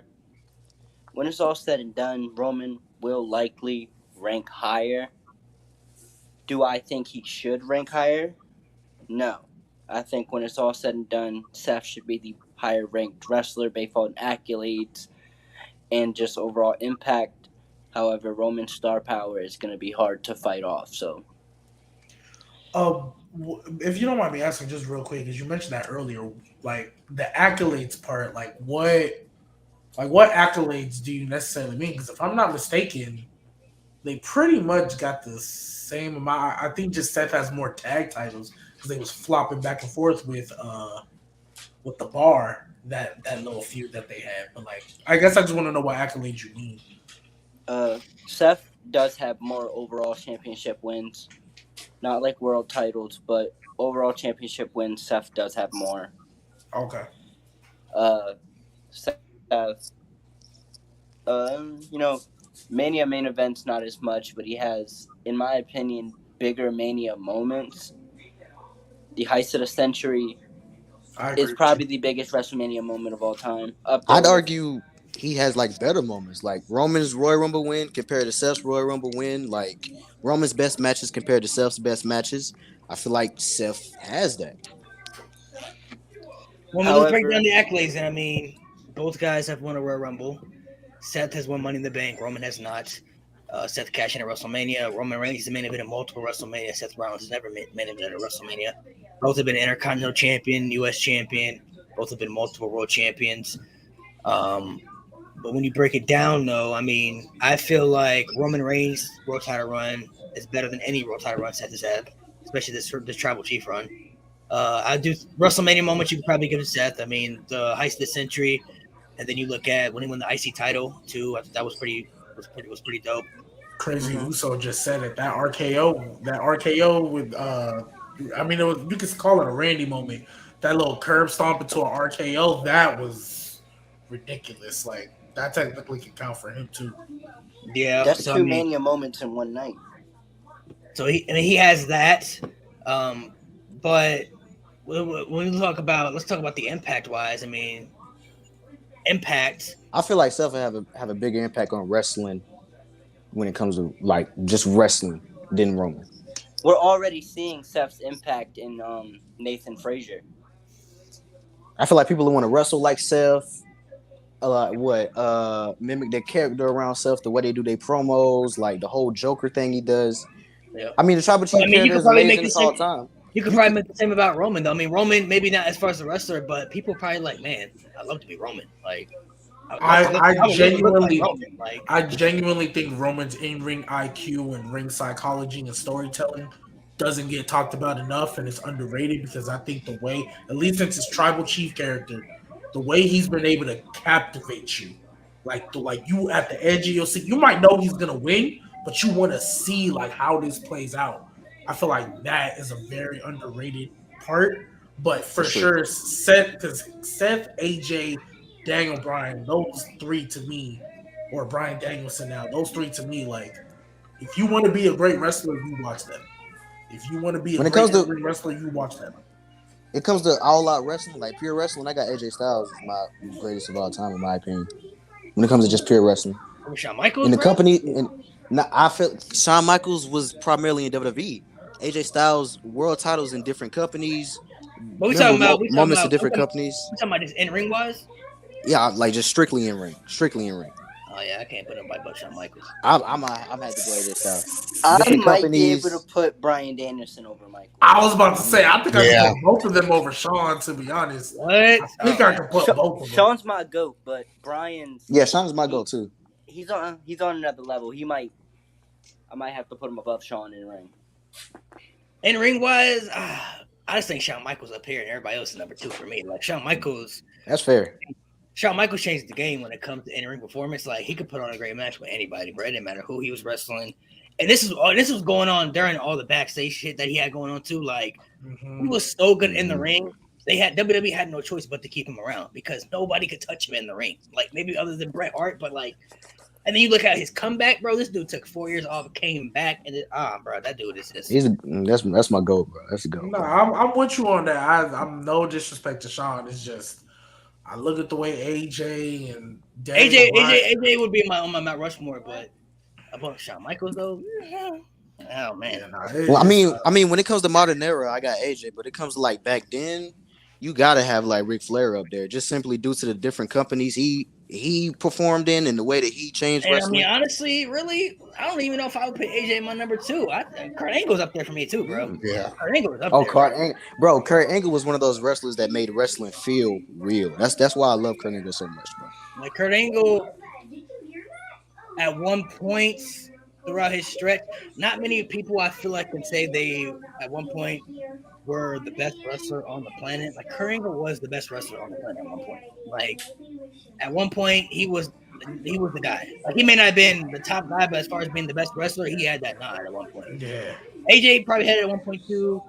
Brian, you can put up there Eddie Guerrero, Shawn Michaels. But I feel like I don't know. I just feel like the reason Shawn is the best entering for me is because throughout his entire run through the 90s and through his retirement, there was nobody better than Shawn Michaels, man. Like as far as in-ring wise. And I'm not even a big Shawn Michaels fan. Like, Shawn Michaels was never like one of my favorites, but like when he was wrestling, you knew that he was gonna put on the match, so it didn't matter who he was wrestling. It was just Shawn Michaels was good. You know what I mean? But I mean, those guys are also great too. I feel like they do like a certain way. I feel like Seth will go in that category though. Like when we're talking about the best in performers, I feel like that would be Seth's category because he's just that good in the ring.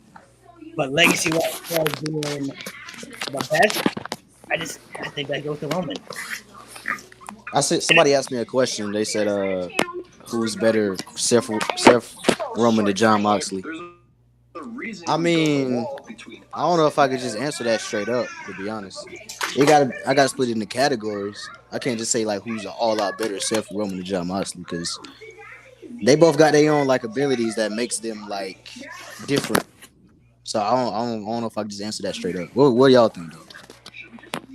Out of the Shield, I'm giving that to Seth. I'm leaning towards Seth. I don't know. I feel like John Moxley is a different wrestler now. I feel like he has the Stone Cold type of thing where it's like doesn't matter whether he's a face or a heel, he'll still get like a great reaction because that's just his character of just being like he's legit. He's a legit badass, you know. Yeah. So like, I almost feel like I shouldn't put him in this category. I feel like I should put John Moxley in his own. Now, if we talking like WWE, Dean Ambrose type, then I'm gonna give it to Seth. But like, I'm not gonna lie, I wasn't a big fan of John Moxley's character when it first came out, only just because I was like, well, I need to buy into it more. And it could have been WWE, but like as I've seen on, especially with his little Blackpool Combat Club, like just everybody in there feels legit. And so I'm more into him now than what I was before. So I feel like he's in a different level of his own. But just if we talking who's better in ring, we're probably still giving it to Seth. Yeah. I mean, Seth in ring wise, I don't think anybody in ring wise can deny that Seth Rollins is just one of the best. You know what I'm saying? Like when you talk about best wrestlers in the world, Seth Rollins could take that. He could take that title. It could be Kenny Omega. It could be AJ Styles. It could be Okada. It could be there's a lot of people I think you could put up there in that category. But Seth is definitely Seth is definitely up there. Seth is definitely up there. I think it does hold some weight. I do want to touch on this though. So Roman being The Rock's cousin, you think that helps his legacy as far as being in the bloodline? Absolutely.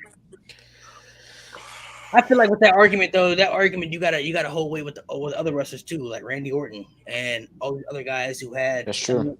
And definitely they had an easier way to get into the business because their legacy and bloodline was in the business. But that goes with everybody. That goes with Charlotte. That goes with Randy. That goes with Umaga, Yokozuna, the Usos, Roman, Tamina. Dominic. They all had different ways into the business because their families were in the business. So I mean, it's a little easier way for them to get into the business. But I think that energy has to be kept with that has to be kept with pretty much all the wrestlers like that. The Rock the same way. The Rock's dad was a wrestler. His grandfather was a wrestler. You feel me? Like they all had little different ways into the business that could have been a little easier pass than everybody else, but it doesn't necessarily mean it's a bad thing. Like you have to live up to the credentials. There are a lot of superstars who had fathers in the business or families in the business and came to the wrestling world and didn't succeed. You know what I'm saying? So it's like it don't happen with everybody. Not everybody. And vice versa. Like there's people whose parents or grandparents were in the wrestling business and they were okay, but they weren't really nothing. And then they ended up being the bigger star and actually made some of themselves. So like that's why I guess like to answer the question directly, I feel like it doesn't help because I feel like even where you come from, you still got to be able to make because like The Rock, I mean personally, I couldn't tell you what family member of his not named Roman Reigns or the Usos was part of, or like the more recent ones like. I don't know who his father was or anything like that, but The Rock, because he became so big, that's what makes his legacy big. You know what I mean? I don't think, at least for me, when I look at legacy, I'm really not gonna look at like kind of the lineage you came down. I guess the only way I feel like it would help Roman is if we get Roman Rock'n'Mania. I feel like in that case, because The Rock was at one point the biggest star in the company. Roman right now is the biggest star in the company. So I feel like in that case, it'll help because it's like you can actually tell that bloodline story. Yeah. You know what I mean? But I'm not sure how much his bloodline helped, regardless, even when he won the Royal Rumble and they tried to use The Rock to help him. It didn't do anything.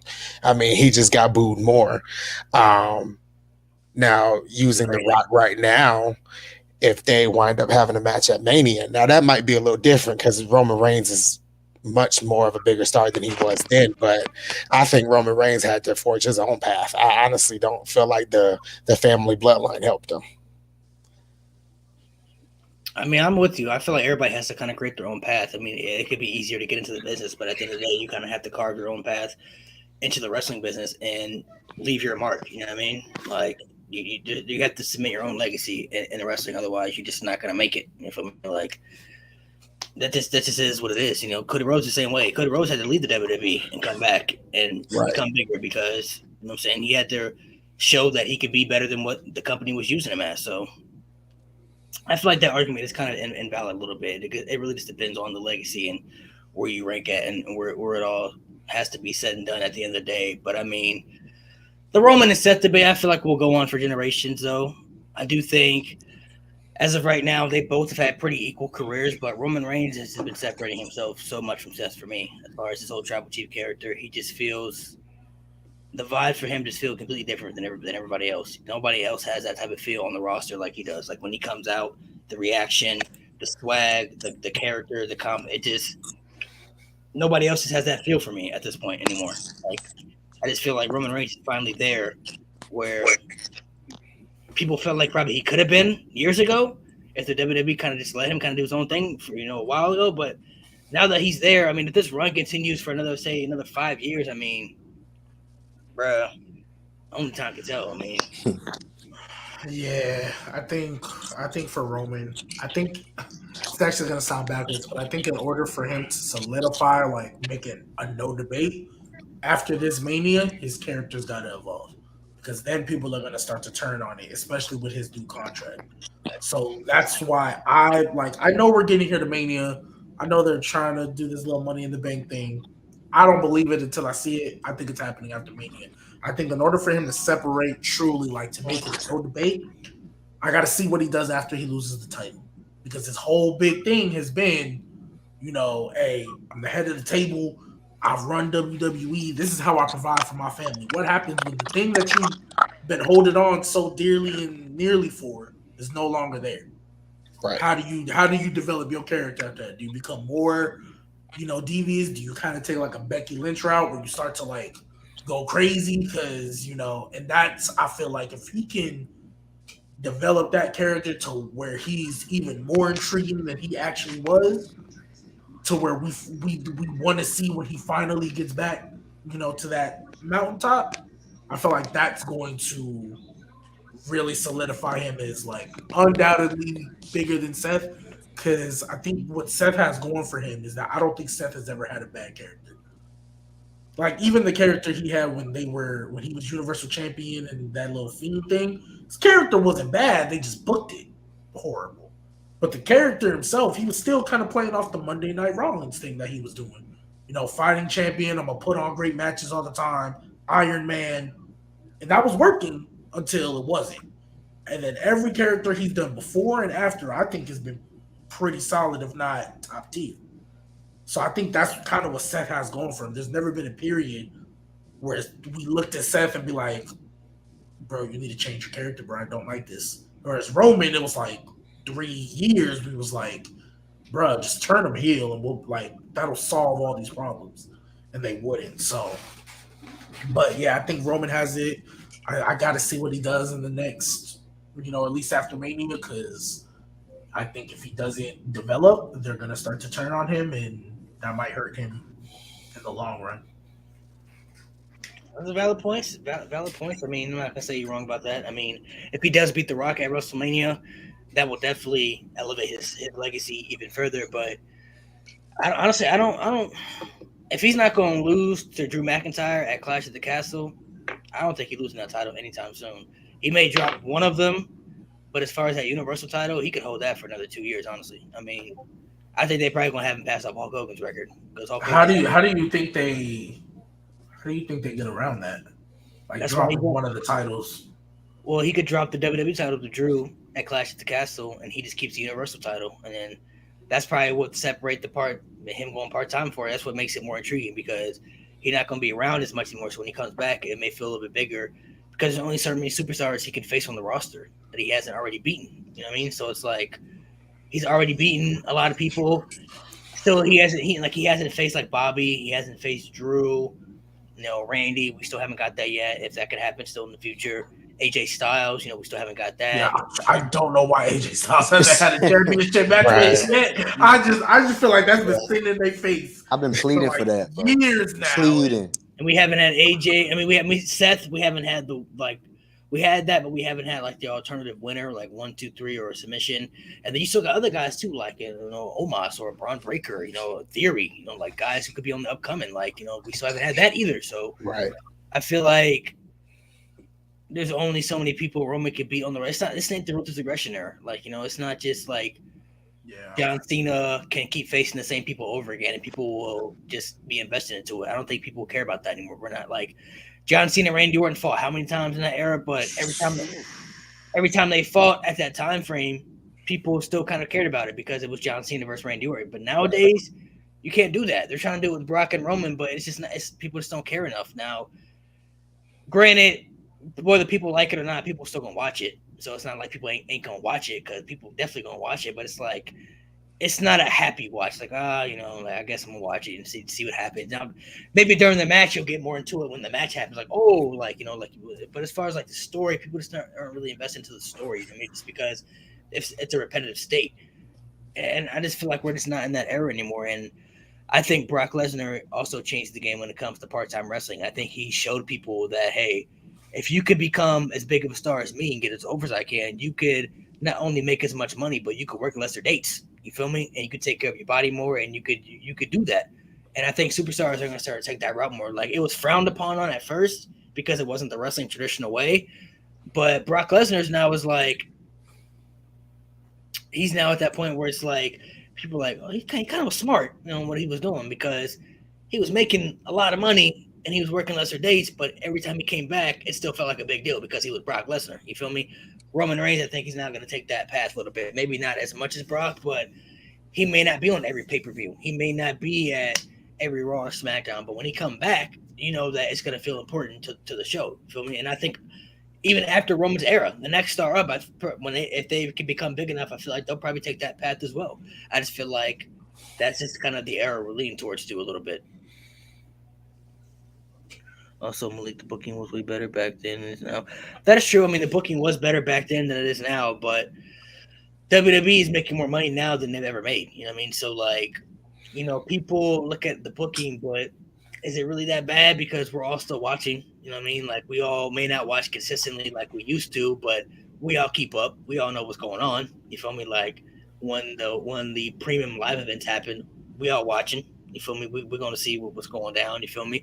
Like for me, I don't watch a full episodes of Raw and SmackDown anymore, but I record them, and when I record them, I watch the stuff that I fast forward through. Oh, yeah. I watch the important stuff to the show. You know what I mean? So that's just how I think usually WWE goes nowadays. And there's some things I'm going to care about, certain things I won't care about, but the things I care about, I'm just not going to watch. I'll just watch what intrigues me. You know what I mean? So. That's just how I look at wrestling. There's never been a time period where I fell out of wrestling because there were certain things that happened I didn't like. Everything that happens in wrestling, I'm not going to like.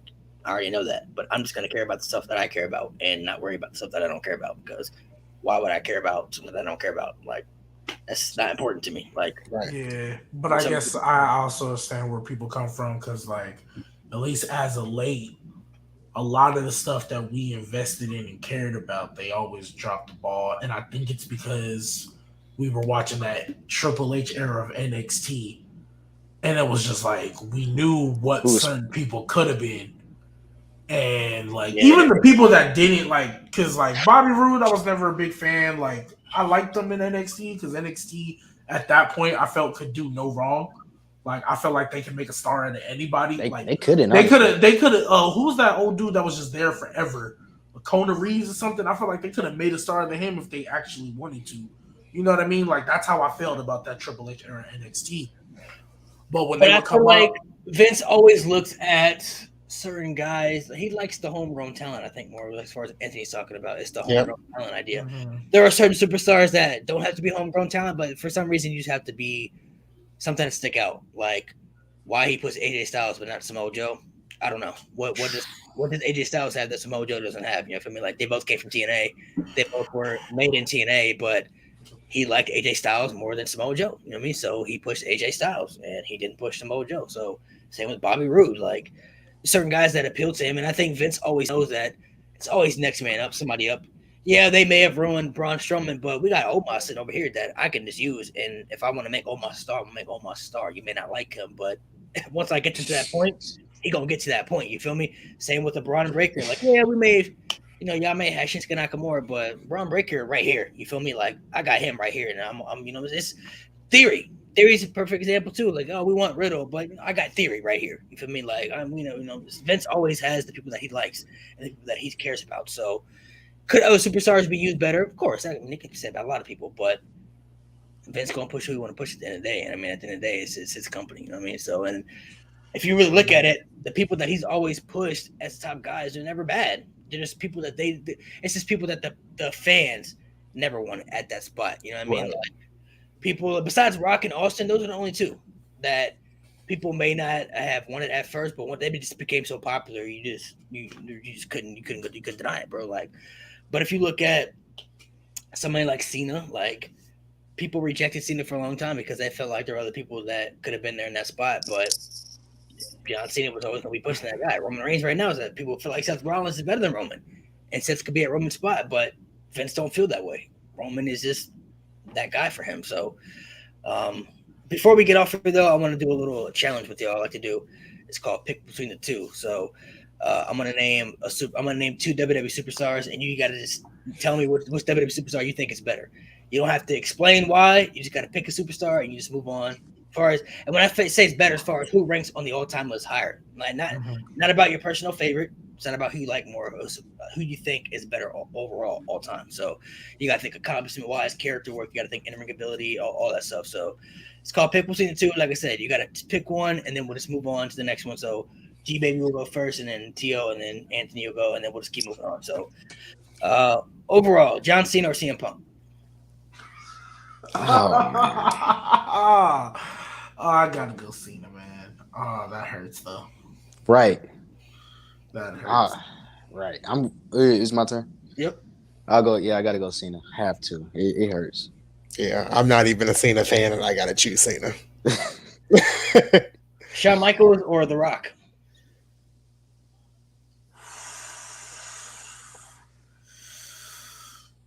I'm going The Rock. I got to go to Rock just because of what he's done outside of wrestling. Also, well, when it comes to it's Rock. I'm gonna go with Sean. Okay, a little different. And Stone Cold or The Undertaker? Oh my god! I'm going Taker, man. I'm going Taker. That man was. That one's kind of easy to me. I'm going Taker. No matter who it is, I'm going Taker. Yeah, I'm saying I'm going with Undertaker. Ow! No Stone Cold love.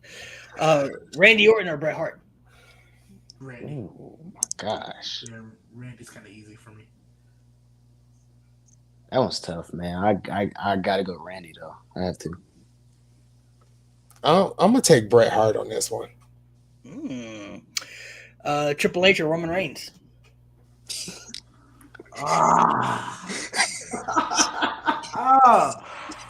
It's Triple H for now. But I don't think it's going to stay that way. But it's Triple H for now. It's Triple H for now. Yeah, you're right. It's Triple H. Yeah, same. Triple H. AJ Styles or Kurt Angle? My God.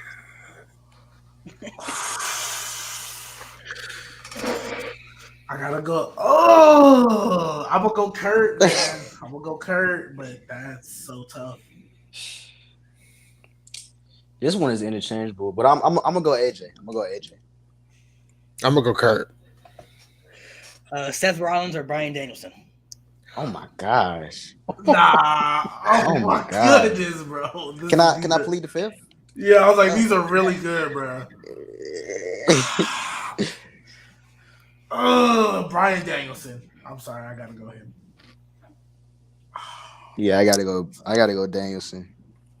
Yep, got to go with Danielson too. Eddie Guerrero or Edge? Oh my goodness, God. bro. Nah, Edge. He made me hate him so much as a kid. I'm going Edge.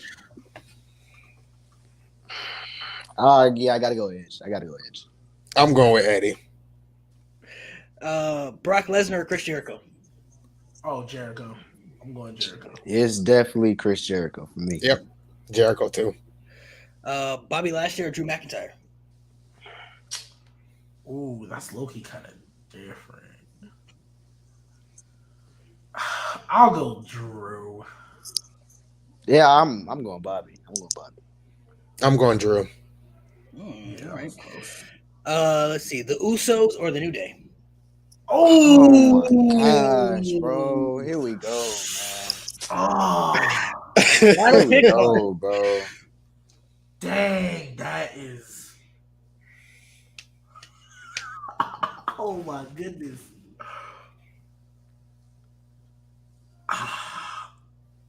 Man, I think I'm gonna go New Day, but I don't want to. New Day, all right. Yeah, I'm going with New Day. I feel like as a team, both of those teams are on the all-time list, in my opinion. I'm gonna go Usos. Ooh. The Dudleys or the Hardys?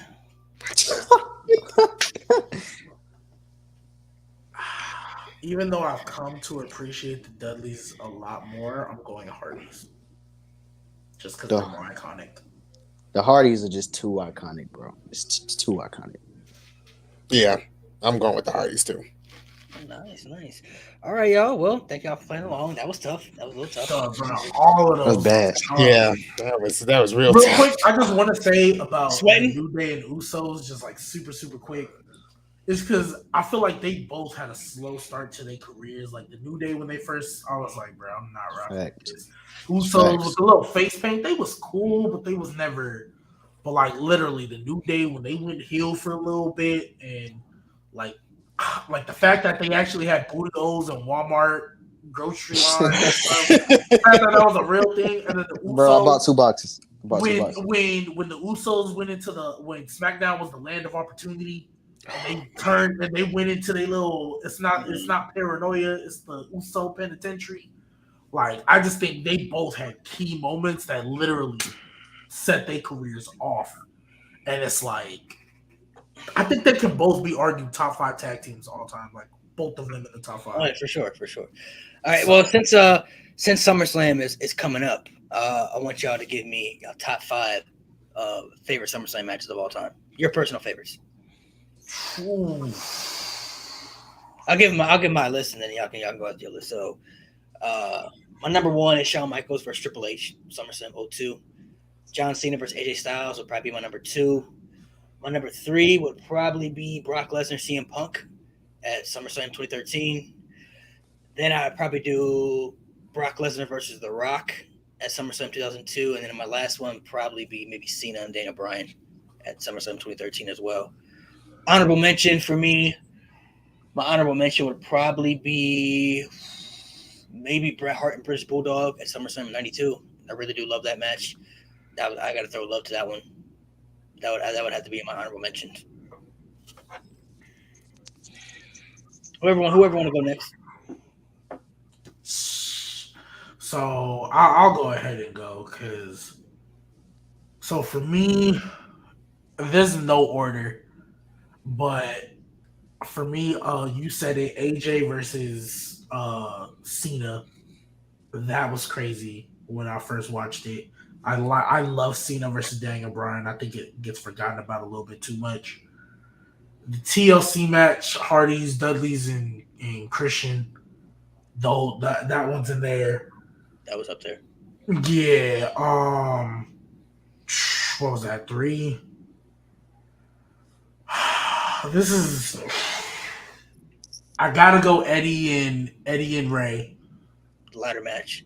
Yeah, I gotta go Eddie and Ray. Custody of a child. Mm-hmm. And then, and then finally, I didn't say this. Well, okay, so Shawn Michaels versus Triple H, that for sure is in the 5. But my honorable mention for me is got to be Punk and Cena. That's my honorable mention. All right. T or Anthony, which one of you guys want to go next? I can't put mine in the order, but No order. Okay. I'll go. I'm gonna have to go John Cena and AJ Styles. That was 5 stars. Just I'm gotta go with the Cena and Punk match at SummerSlam also. That was great match. I'd go with CM Punk versus Brock Lesnar also. That was amazing. I love that. Number 4 would have to be. I had it. Oh, Brock Lesnar and Randy Orton. That's that one that people don't really remember a lot, but I love that. I love that one, especially because they ended. And then the fifth one, I can't believe I'm gonna say this, but Hulk Hogan has a spot on some of my favorite SummerSlam lists. Only because my favorite wrestler of all time is in the match, Shawn Michaels. Shawn Michaels versus Hulk Hogan at 2005 SummerSlam. The atmosphere was too great. The crowd was going wild. I can watch that match for days, especially Shawn just flopping all over the place. Okay, not bad choices. I'm gonna have to go with TLC. I literally just watched that last night, and I was just again enthralled of how great it was. Right.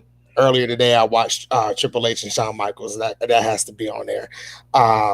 Eddie Guerrero and Rey Mysterio for the custody of Dominic. I think that was 3, right? I'm putting this 4th one on here, but I really enjoyed Charlotte Flair versus Trish Stratus, and I'm not a Charlotte Flair fan, but I really enjoyed Charlotte Flair versus Trish Stratus. And I believe it was John Cena versus Daniel Bryan at SummerSlam. So I think that's 5, right? That's 5. Yeah. Nice. Valid. I didn't even think about women's matches, to be honest, but that was a good little call. Charlotte versus Trish was really good. I do like that one. I liked the triple threat the year before too with Becky, Charlotte, and Carmella. I thought that was pretty good too. What's your favorite women's match of all time? Yeah. Oh, Sasha and Bayley takeover for sure. That's number 1. I was about to say, like, I know that's everybody's favorite. But I'm not gonna lie. That's the greatest women's match I've ever seen in my life, bro. Triple threat: Io, Charlotte, and who was the third one? Where was it? Candice? I don't think it was her, but I'm a big Io Shirai fan, so that was a good one. You talking about Io, Rhea Ripley, and Charlotte? Yeah. In your house. Yeah, that was a good one. That to me, because I was praying Io would win because I just thought she was. That was up there. My only other one this is me personally. Sasha and Bayley's up there, but the only one that's close for me would be Charlotte versus Becky in that last woman standing match at Evolution. That was up there. That was a good one. This is one that people don't. I don't know if they think about this, but Charlotte versus Ronda Rousey at Survivor Series. I think it was 2018. Yeah, that was like that match was amazing, and somehow Ronda turned heel at the end of that. I think about that match all the time. I could watch that match a bunch of times. It was amazing. That was a good one. I got to throw out some mentions too. I mean, Gail Kim and Austin Kong used to have really good matches back in TNA too. That I really liked. Yeah. But as far as Anthony, I don't know if you said. I'm torn between Trish Stratus and Mickie James at WrestleMania and Sasha and Bayley at NXT. I feel like Trish Stratus and Mickie James, people underrate that match a lot. Even the crowd made that match better with the turn of Trish Stratus. People were not expecting the crowd to turn on Trish Stratus, and the crowd clearly turned on Trish Stratus and wanted Mickie James to win. If you watch that match today, it was very, the storyline was great and it was hard hitting. I mean, at one point it seemed like Trish Stratus and Mickie James were hitting like dudes. I mean, it was like a back and forth slugfest at one point between Trish and Mickie James. So that one, and then Sasha and Bayley. That match was just. Yeah, that match was. I want to throw out another old school match too. Some people may not remember this, but Survivor Series 2002, Victoria versus Trish Stratus. It was like a hardcore match, and that was like that was hard. They could even do hardcore matches like that. That one was up there for me too, man. Like that was peak though, man. But that Sasha and Bayley one, that changed women's wrestling. I admit it. I for sure get with y'all on that. Like, I think it's like a integral wrestling match. Like, It's Holy Grail. Like everybody has that moment in history. I'm gonna throw a mention to Sasha and Bianca at WrestleMania. I did love that match. I was gonna mention that one too. Yep. That one. And Charlotte versus Asuka too, even though Asuka losing was kind of iffy, but that match was hitting. That match definitely hit. I feel like Bianca and Becky is probably like I would probably take that over like those two.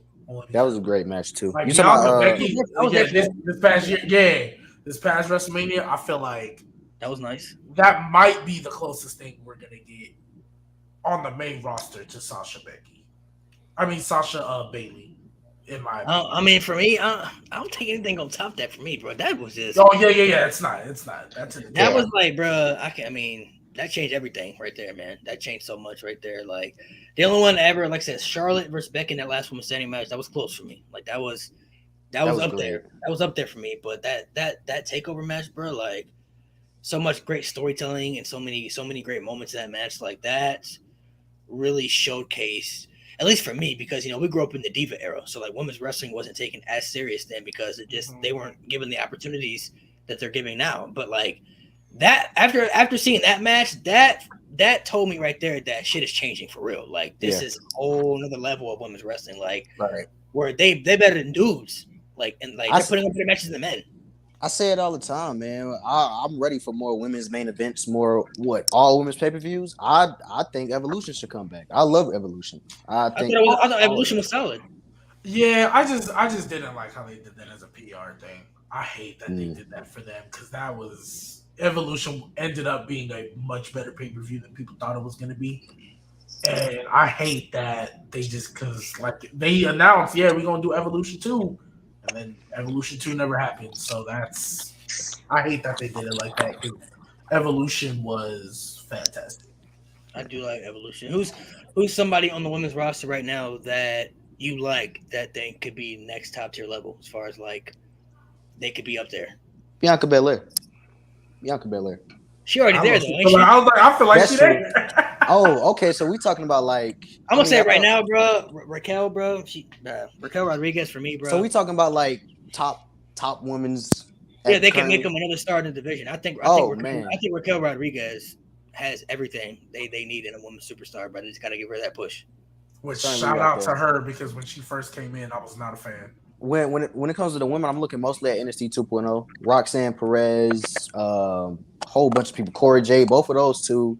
There's a whole bunch of women in NXT too that could be like top up there. So, I mean, there's a bunch of them. I feel like if they put the time and effort into Carmella, I think she can be up there. Bro, I've been said that too. Oh my God, I've been said that. They got to put the time and effort into Carmella. Carmella to me has something to offer to the division, bro. Like they just don't give her that platform. Like she may not be on Bianca stats or Sasha Banks stats, but as far as like when they switched her heel character and they did the whole like I'm the beautiful thing and they gave her the new theme music with that entrance and everything, I'm like, bro, they could really make her a top heel in the company right now if they were like they could really push her as a top heel in the women's division right now. Another one I'll say is Shayna Baszler too. I don't know why they ain't gave her. I don't know why they got her losing. I don't understand, bro. I swear, I don't understand. I just don't understand. I don't understand the whole Shayna Baszler booking. I don't get it. I don't understand. It makes no sense to me. I get Becky was had that rumble. Why didn't she beat Becky at Mania, bro? Like there was nobody else credible that I thought could have beat her other than Shayna. There was nobody else that was believable for me. Because then after that she went into like that Lacey Evans feud. Nobody cared about that. Like I thought, oh my goodness, and I thought Shayna was a WWE like fit the mold and stuff, man. Yeah. That hurt my heart. I honestly feel like Shayna Baszler was going to beat Becky Lynch at WrestleMania. I believe COVID stopped it. That's what I believe. I really believe Vince wanted to send the fans home happy with a Becky Lynch win. And I believe COVID stopped Shayna Baszler from beating Becky Lynch. So you know what I would say to that? They could have did it with Rhea Ripley. Charlotte did not need to win that title. Yep. Yeah. They could have did it with Rhea. But I think Rhea's cool. I think Rhea's she's up there for me as far as superstars. Like she has everything too. I've been a fan of her since NXT UK though. So I really like Rhea Ripley. I think she has a lot to offer to the division too. I think she's gonna be up there too. I mean, she's injured right now, but I think she's gonna be at that next top level. Rhea, I mean, they got a lot of good potential in the women's division, man. They got a lot of people that can. All of them are on Raw. That's SmackDown true. is dying. SmackDown is dying bad right now. it's pretty bad. We need Bailey, bro. That's all Yes, we do. She got to come at SummerSlam, right? Like, bro, Bailey is. She has to. She one of the most underutilized, not underutilized, underrated superstars. Like, if it wasn't for Sasha Banks, she'd be my number. She'd be my number one, bro. But Sasha Banks just holds more weight for me. But Bailey, out of the 4 horsewomen, Bailey was always number 2 for me. She was always number 2 for me. Like, she just. I feel like Bailey low key is. I mean, it's no fault to Sasha, but I feel like Bailey is kind of above her because WWE just for whatever reason don't want to give Sasha a good title run. Like she had, like her best one was only a couple months, and we knew she was about to lose to Bianca. As soon as Bianca won the Rumble, we knew she was about to lose. But that wasn't bad though. At least she had a good run though. I mean, the run. Yeah, but like up until that point, like Bailey had more. Alexa Bliss had more runs, and like I took me a while to buy into Alexa. To be honest, it took me a minute. I'm still not there. I don't know. I don't get it. I mean, her character right now. Yeah, Alexa never really appealed to me. She was never bad to me, but she was never like one of my favorites either. I say she's a good heel, but her in-ring work just didn't like wow me in any type of way, in my opinion. She's a good heel, like she can, But it definitely wasn't her in-ring work for me that made me a fan of Alexa Bliss. It was her promo skills. Yeah. When she stood toe-to-toe with Kurt Angle, when they made her defend her women's championship in Elimination Chamber, and she brought up the fact that Brock Lesnar never defends the championship at that time. It was like, Alexa has it when it comes to talking. She has gotten extremely better with her in-ring ability, but Alexa has it when it comes to talking. The most I was ever invested in her was if she was with the Fiend. That was the most I was really into her like that and they messed that up too. Like, so yeah, they did mess it up. Oh my god, don't remind me of that. dark time. Like they had one. Like I swear, they had one job. I get why people like get upset because it's like I know I don't work there. I know I'm probably not on their level, but there's some decisions that this is right in front of you. Don't mess with it. Let's just get there. All right, we want to go extra.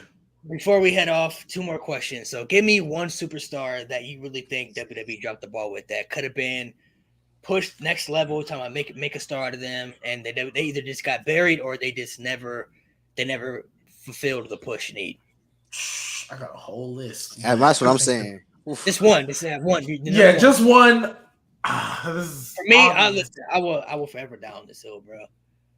I don't understand how they dropped Braun Strowman, bro. I don't understand it, bro. I don't understand how they fumbled the bag with Braun, bro. Like, Braun, listen, bro. When they split him up from the Wyatt family, they brought him in the Wyatt family. That was cool. Cool little thing for him, right? Gave him a little identity. When they split him up for the Wyatt family, they put him in squash matches, made him look strong. Okay, that was cool, right? Then they put him in the feud with Roman, which I really think helped elevate him as the monster among men, right? Roman Reigns did a really good job trying to get him there. But then they fed him to Brock every time, bro. And then when he was supposed to beat Brock, he never beat him. And it just, bro, it hurt him so much, bro. Like, should have beat him at Crown Jewel. Not even that, but No Mercy. Before that, when they fought No Mercy, that's when, if there was anybody on the roster who was a legit threat to Brock at the time to take the title, it was Braun Strowman. And even after Brock beat Braun Strowman, they put the Money in the Bank on him, right? Okay, that still looks cool, right? Money in the Bank, okay, keep reviving. But then they had the Hell in a Cell match where Brock came out and beat them both up, and then the match just ended because Brock Lesnar beat them both up. But it's a Hell in a Cell match, and there's no rules. But okay, we stopped the match. Then Crown Jewel, he got destroyed, and Braun Strowman, bro. I just don't understand. Like, Braun Strowman, literally, when it comes to a big man, he had promo skills, he had intensity, he had strength and power, he had believability behind his character where people really believed that he could destroy anybody. He had everything you needed, bro. I just don't understand. Like, what were you asking for, bro? Like, Braun Strowman was there, bro. I just don't understand it. I don't understand it, bro. That one really hurt my soul. I'm not gonna lie. That one would be mine, though. What about y'all? There could be many. Yeah, there's many, but I want to hear everybody else's first. To be honest, I'm Oh, you go ahead. You go ahead. I'm gonna have to go with Shinsuke. I was like, gee, when he lost at WrestleMania, I wasn't too upset, but he turned heel, and I was like, okay, this is gonna turn out to be something bigger at the end. And nothing never came of it. And Shinsuke Nakamura was at the top of his game in NXT. And having him and Asuka both win the Royal Rumble the same year, and you fumbled both of them at the same time. I'm never going to get over that. That might be on my tombstone when I die. Why did y'all fumble this at this year's WrestleMania? I don't get it. So Shinsuke is number one there for me. Yeah. Shinsuke would be an honorable mention for me, man, because I got some honorable mentions, man. And this is one that I don't know if anybody talks about, but Mr. Kennedy. Like when I saw what he did in TNA with Kurt Angle, I'm like, bro, what are they doing? Why did they let him go? He had that backstage. Yeah, that backstage. Yeah, that backstage heat is. But my number one pick is Bray Wyatt, bro. It's Bray Wyatt to me. When he from the start, like his first singles match at WrestleMania, he should have beat John Cena. What I would have did is have him beat John Cena the next year. The next year, the Undertaker streaks gets broken, and it be by Bray Wyatt. You want to have that. You want to have that next like Undertaker-like character. Bray Wyatt is that perfect guy, and he can adapt. He can keep adapting no matter what. But you fade him to Goldberg, and then you know the Alexa Bliss thing was cool. You have him lose at WrestleMania in the opener in like what 6 minutes, 5 minutes. It's just Bray Wyatt. One RKO. He always brung it. One RKO. Bray Wyatt always brung it, but they just never. I seen him as that guy. I don't know. For me, that's why I wanted to hear everybody else. For me, it's Samoa Joe. To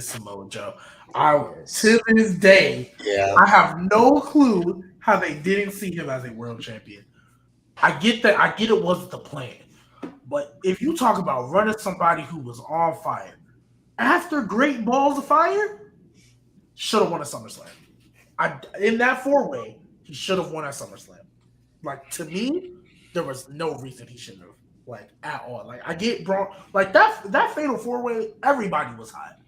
But I feel like Samoa Joe was because that Great Balls of Fire was supposed to be a one-off. That's the reason it turned into a fatal 4-way. Because it was supposed to be a one-off, but he went crazy and everybody was with it. So it was like, let's make it a triple threat. And then it's like, you know what, let's add Braun to it too. You know, that's our big match now. Like originally it was just supposed to be Roman Brock. But yeah, Samoa Joe, there was like 3 opportunities where it's like put the title on him and they folded every single time. Yep.